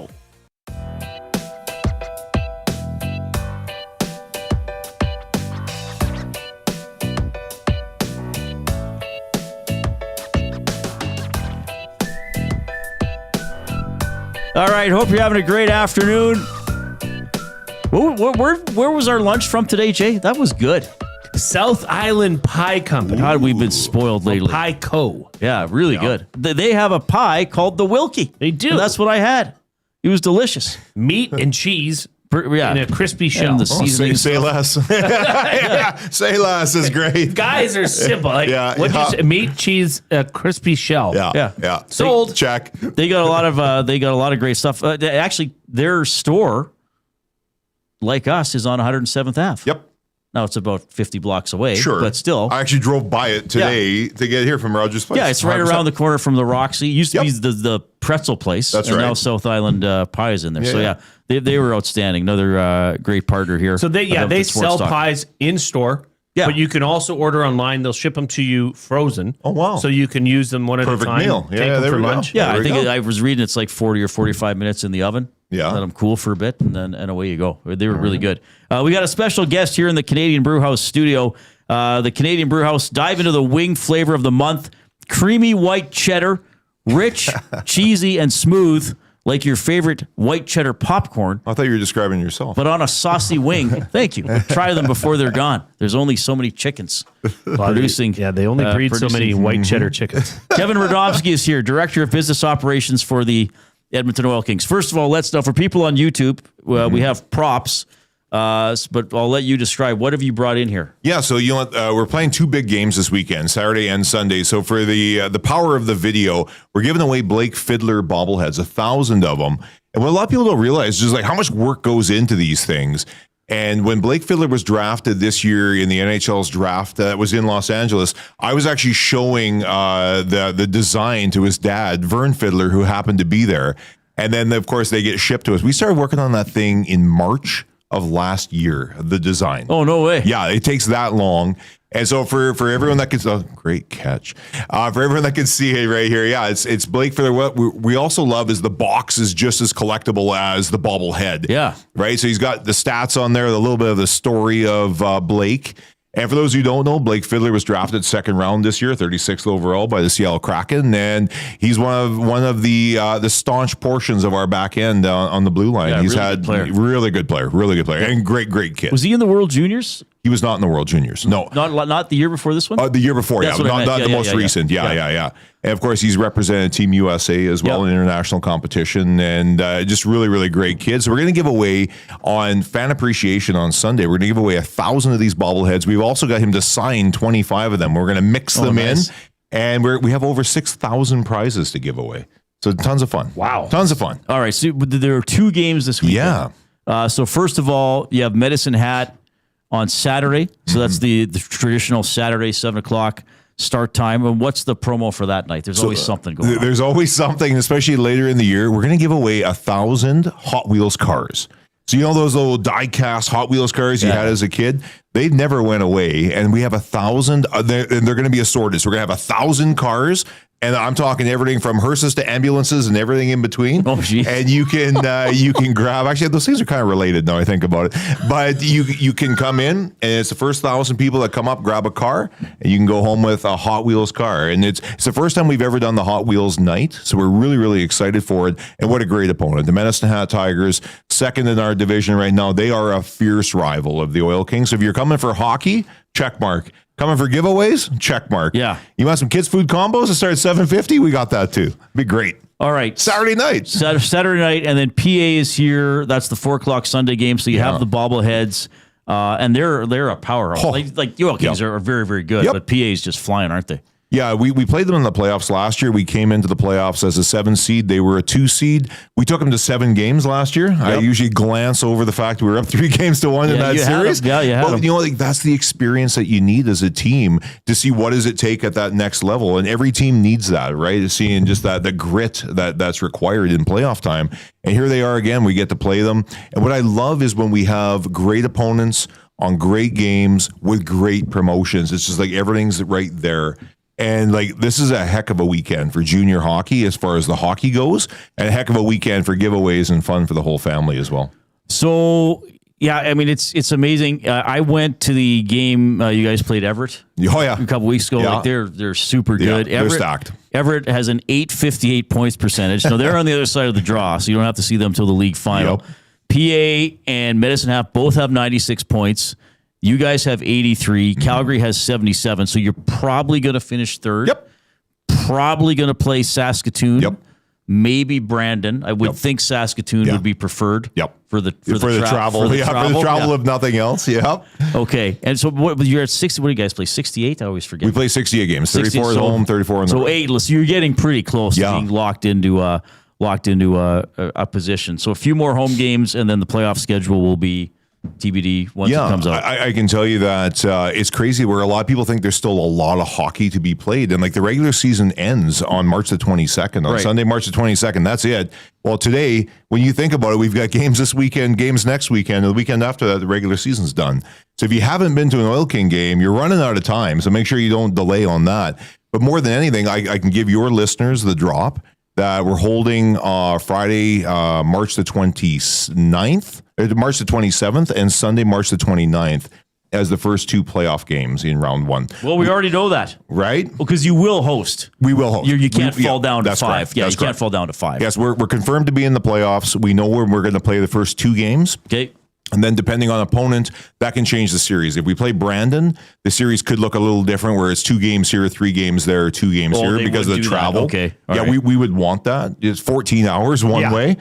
And if we play Saskatoon, it'd be a traditional series, kind of 2 games here, 2 games there, and then 1-1-1. Right. If you wanted to, though, and you were talking with Saskatoon, could you say let's just do the 2-3-2? It comes down to you'll find that with hockey, everyone's looking for, okay, what am I not seeing here, right? So like we all work together behind the scenes from the business side.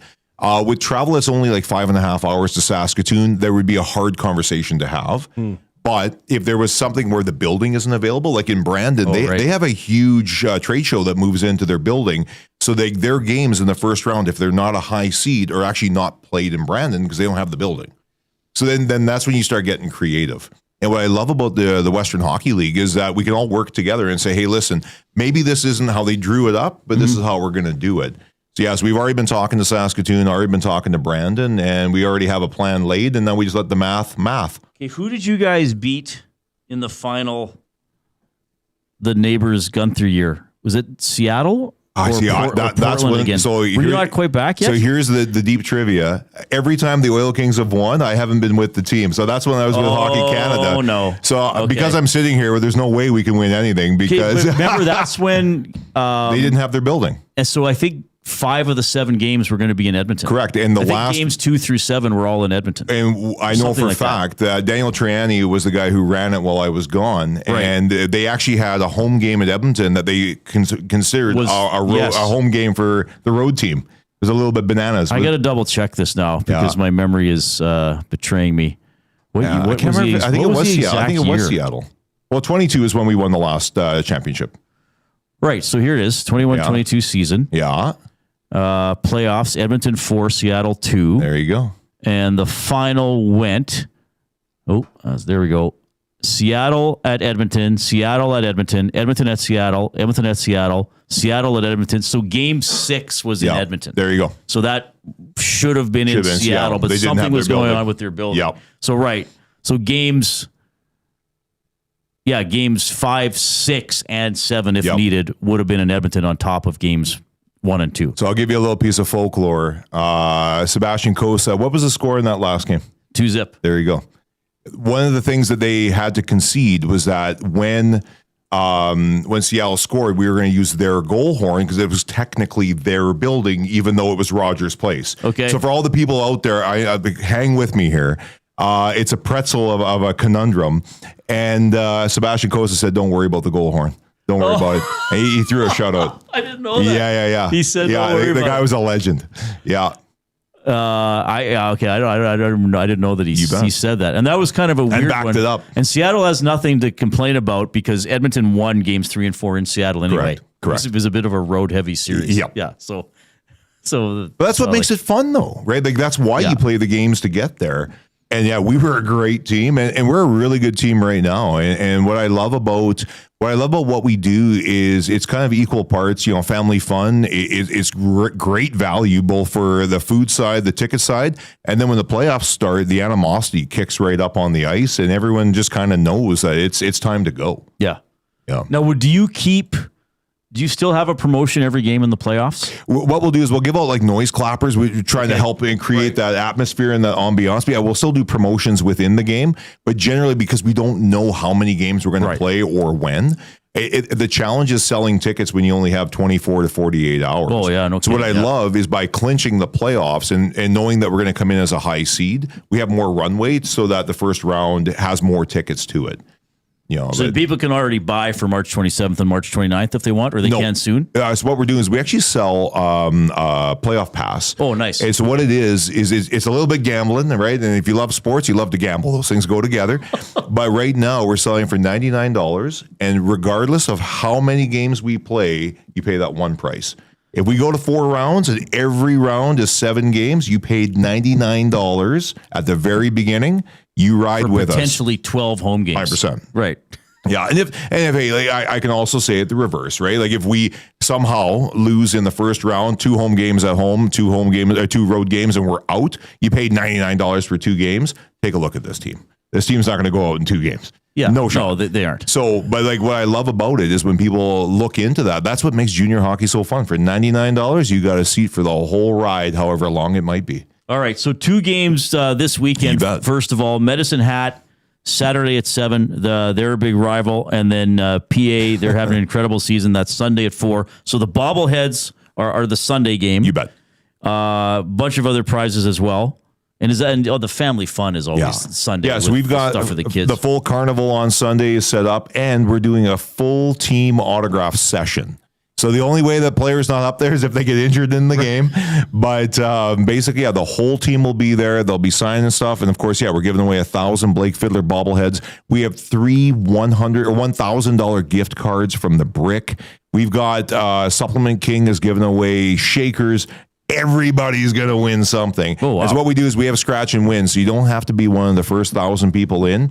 Every last person that walks in the door has equal chance of winning that $1,000 gift card from the Brick or a bobblehead, an autographed bobblehead, you name it. Do you know, and maybe you do know and don't want to tell me yet, are you guys leading the league in attendance again? So you know what's funny is right now, the way they do the attendance is we are in 3rd place for attendance, but we've played the least amount of games reported. Okay. If that makes sense. Yeah. So it kills me when I see the numbers and I'm like, yeah, but you didn't include this game, and this game. Well, if you did, I'd be in first place. Okay.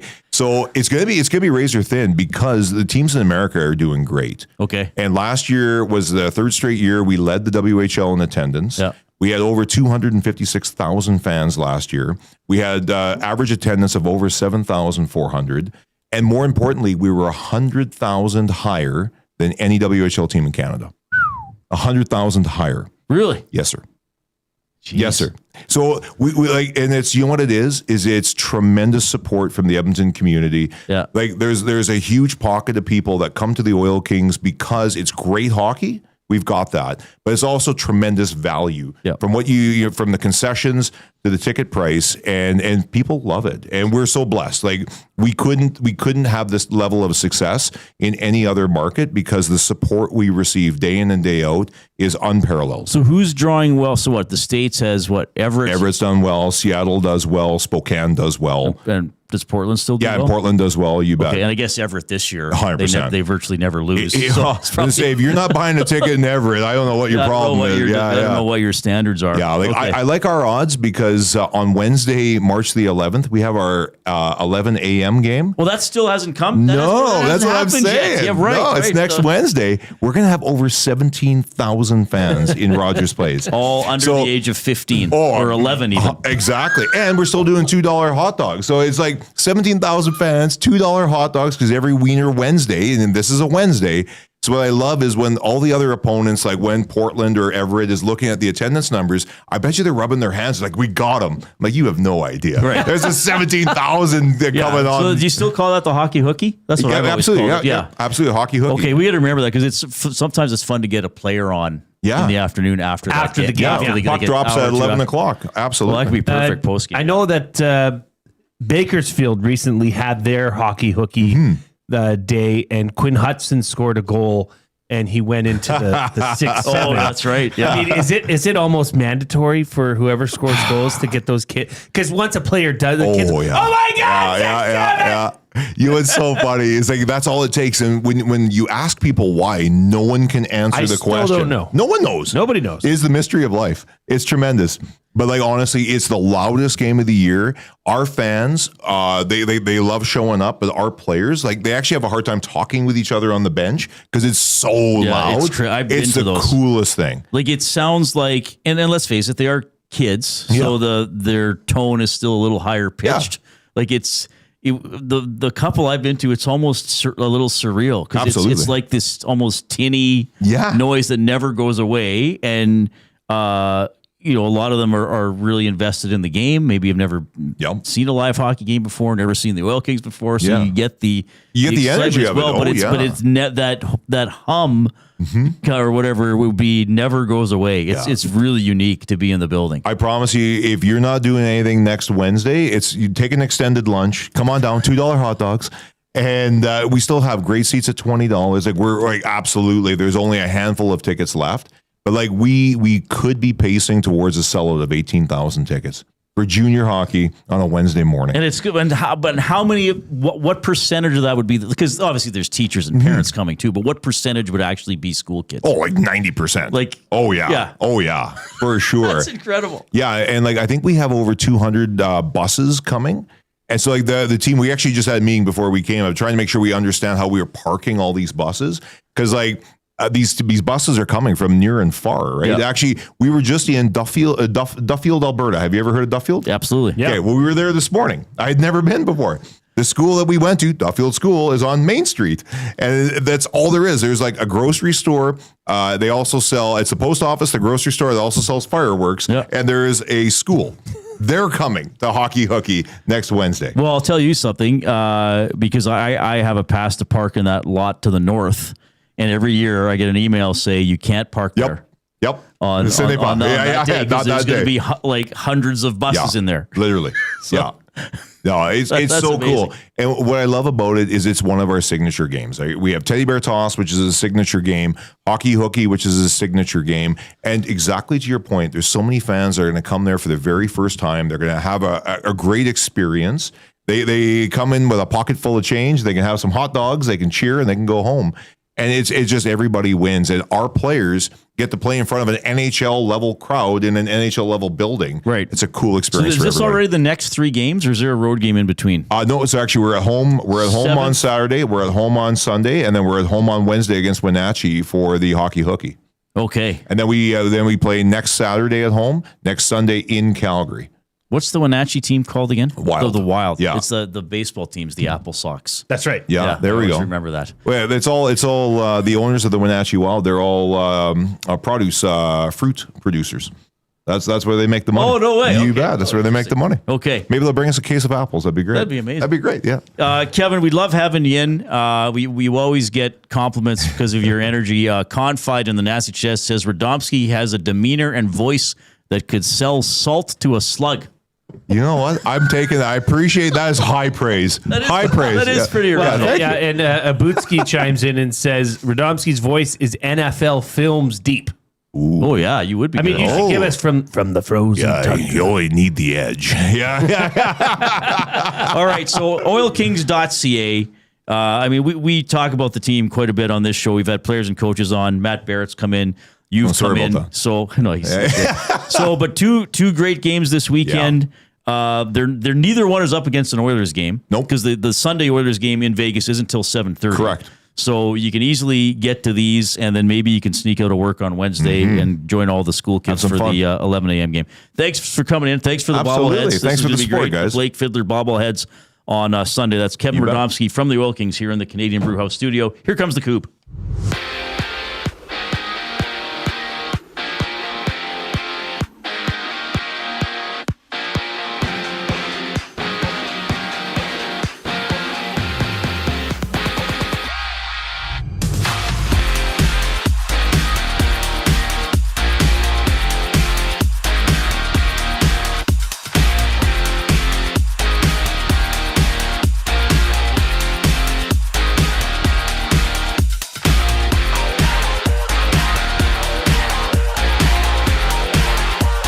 4 games are live in the NHL. No Vinny Trocheck or Sam Carrick for the Rangers due to management purposes. They're tied 1-1 against the Maple Leafs nearing the end of the opening frame. And around the league, the Sabres and Penguins each have a goal there in first intermission. So are the Mammoth, or 15 seconds until the intermission for them. They're scoreless after 20 minutes. Trade news, Warren Foegele, he's off to Ottawa, being traded from LA. The Kings getting a second rounder in this year's draft, with the clubs swapping third rounders in 2026 as well. And the Predators, they traded Michael Bunting to the Stars in exchange for a third round pick. From Anaheim, the Ducks inking Ryan Poehling to a 4-year extension worth just under $4 million per season. That kicks in next year. To the Pebble, Alberta's Kevin Coup, 3-1 lead against Yukon's Thomas Scoffin. 6th end, Coup with the hammer, scoring 3 points in the second end. Scoffin got on the board in the 5th. To the NBA, Raptors take on the Timberwolves. 6 o'clock tip-off. Toronto's leading scorer Brandon Ingram questionable with a thumb sprain. And live now, 4 games underway, including the Mavericks up 42-31 early second against the Magic. This sports update is brought to you by Windsor Plywood Leduc. Locally owned and operated, serving Leduc and surrounding areas since '93. They have doors, flooring, baseboards, and of course, they have plywood. Go see the knowledgeable staff today at Windsor Plywood Leduc. The final segment of the Reid Wilkins Show brings us back after the break. I'm Zachary Kubish, keeping you up to date. EST Afternoons. The Oilers acquired Jason Dickinson, Colton, Dach with 50% retention on the Dickinson deal, which makes it $2.125 in exchange for Andrew Mangiapane and a first-round pick in 2027. This is like trying to fix your car and you mess up and you do everything wrong, and then you got to take it to the dealership and then overpay to get everything fixed so it starts running properly. EST Afternoons, weekday afternoons 1 to 3, only on Edmonton Sports Talk. Your clear choice for Edmonton sports. At Firehouse Subs, our subs are freshly toasted, stacked high, and crafted to satisfy. Each sub is piled high with premium meats, melty cheese, and toasted to perfection. Firehouse Subs brings bold flavor to every bite, all served on a freshly toasted roll. But we're not just feeding Edmonton, we're fueling it. Dig into the brisket hat trick, piled with slow-smoked brisket and melty cheese. Or go to the Firehouse Subs fan favorite, the Hook and Ladder. Made to order with smoked turkey, honey ham, and Monterey Jack cheese on a perfectly toasted roll. With 15 Firehouse Sub locations across Edmonton and the greater area, it's easy to grab a hot and hearty sub close to home. Firehouse Subs. Hot, hearty, made to satisfy. Get ready for a boot-stomping good time with Gord Bamford. Live in the venue at River Cree Resort and Casino. Gord Bamford, March 20th, presented by River Cree Resort and Casino and CFCW. Tickets at rivercreeresort.com. River Cree Resort and Casino. Excitement. Bet on it. The road to the FIFA World Cup runs through Edmonton. See Canada Soccer's men's national team before they take on the world this summer. Canada versus Uzbekistan. June 1st, 7 p.m., Commonwealth Stadium. Tickets at Ticketmaster.ca. Hi there. If you're like me, you like to picture yourself in luxury, even though there's absolutely no way you could afford it. And if you can, well, even better. Thankfully, I picture myself in something that is luxury, but still absolutely affordable, like the all-new Mazda CX-90 from Park Mazda. With the new luxury features like facial recognition settings and quilted detail Napa leather seating, I can pretend to be comfortable with all of my proper settings activated without even touching a button, thanks to Mitch Lewicki and the great staff at Park Mazda. I like to picture Mitch Lewicki as a ninja fighting off evil samurai. Park Mazda, your dealer for life in Sherwood Park off Y Road, parkmazda.ca. Your brand deserves more than just a whisper, it deserves a buzz. At the Hive Product Marketing, they specialize in promotional products that bring the buzz. From eye-catching giveaways to unforgettable keepsakes, they got the perfect products to make your brand stand out and get noticed. Visit the Hive Product Marketing and let them create the buzz your business deserves. The Hive Product Marketing, the official merch partner of Edmonton Sports Talk. Visit them online at thehiveproductmarketing.com. Looking for a winning strategy for your retirement? Contact me, Joaquin Gage at K4 Financial, where expertise meets dedication. I will always look for a careful approach to your retirement, ensuring your financial future is secure. From tailored strategies to clear, actionable advice, I'm here to guide you every step of the way. Don't leave your future to chance. Get in touch with me, Joaquin Gage, today at k4financial.ca or email joaquin.gage@k4financial.ca to start planning for a brighter future and a more secure retirement. Must you click? Click.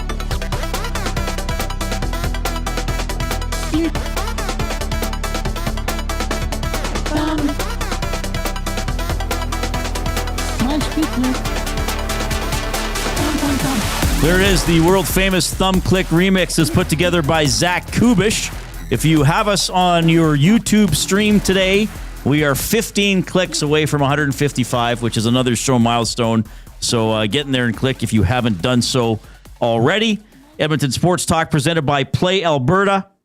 Gaming made easy anytime, anywhere. With Play Alberta, you have a full casino experience right at your fingertips. You can play from your phone, tablet, or computer whenever works for you. You can get the Play Alberta app. You can go to playalberta.ca, play smart, play local, and remember to use your game sense. Jay has a play of the day up. I have a special, the Reid's intuition play? What are we calling it? Common sense play. Common sense play. Islanders to win in Los Angeles. Yep. Why not give it a try? Why not? Got a couple more limericks that have come in late and hot. This one comes in from Matthew Hyman. Mary, Mary, quite contrary. IKEA sells lingonberry. It is tart. Reid is smart. Anyone remember Leisure Suit Larry? Yes, I played it. And our good friend from the Shamrock, Gavin. Hickory dickory dock. We are watching the trade deadline clock. The bread boy is gone. He didn't show brawn. First round picks? Oiler, fresh out of stock. Oh, yeah, that's a good one. Very well done. That is a good one. 780-218-9999 is also how you can text us throughout the day. Oh, my God. It's Saturday. at River Cree, No. at the venue at River Cree. It's already here. DJ Pauly D from Jersey Shore performing. Tickets at rivercreeresort.com. They got George Thorogood and the Destroyers, the baddest show on earth tour on March 19th. Look for all the shows. Get your tickets, rivercreeresort.com. DJ Pauly D. So does he DJ? What does he do? Does he tell stories? He DJs. So he plays songs and people listen to it? I don't understand. Is it like a sock hop? Yeah, it's a good old sock hop. See, does he DJ or is he a DJ? Because he's a disc jockey, so he doesn't disc jockey, right? He mixes. Well, I believe the term is DJ as DJ by his name. Okay, but what does he do? Like, what do you watch? You watch him, and I think you're there for the psychedelic experience, to be honest. Does he tell stories and jokes? I don't know if there's a Q&A. I think he just plays songs and beats and loops and mixes in fresh sounds. Okay. I don't know. Maybe he breaks out Name the Animal. Maybe he does. He could.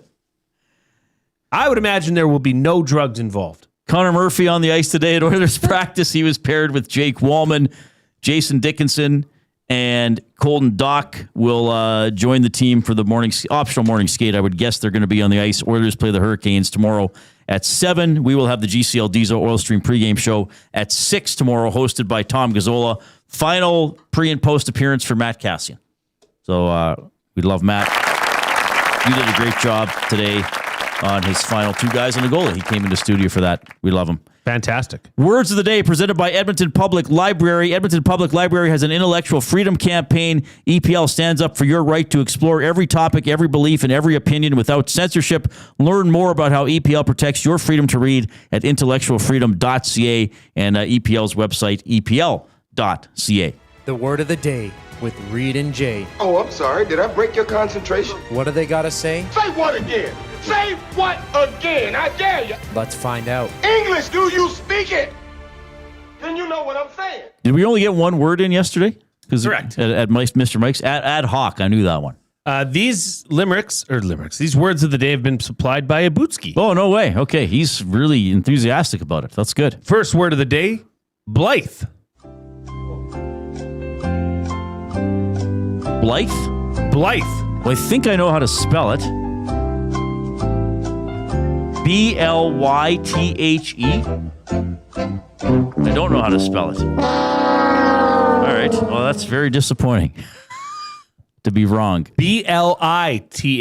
Oh, really? I thought it was with a Y for sure. Blythe. I don't even have a clue what this means. I'll have to take the sentence. The young child is blithe and carefree by nature.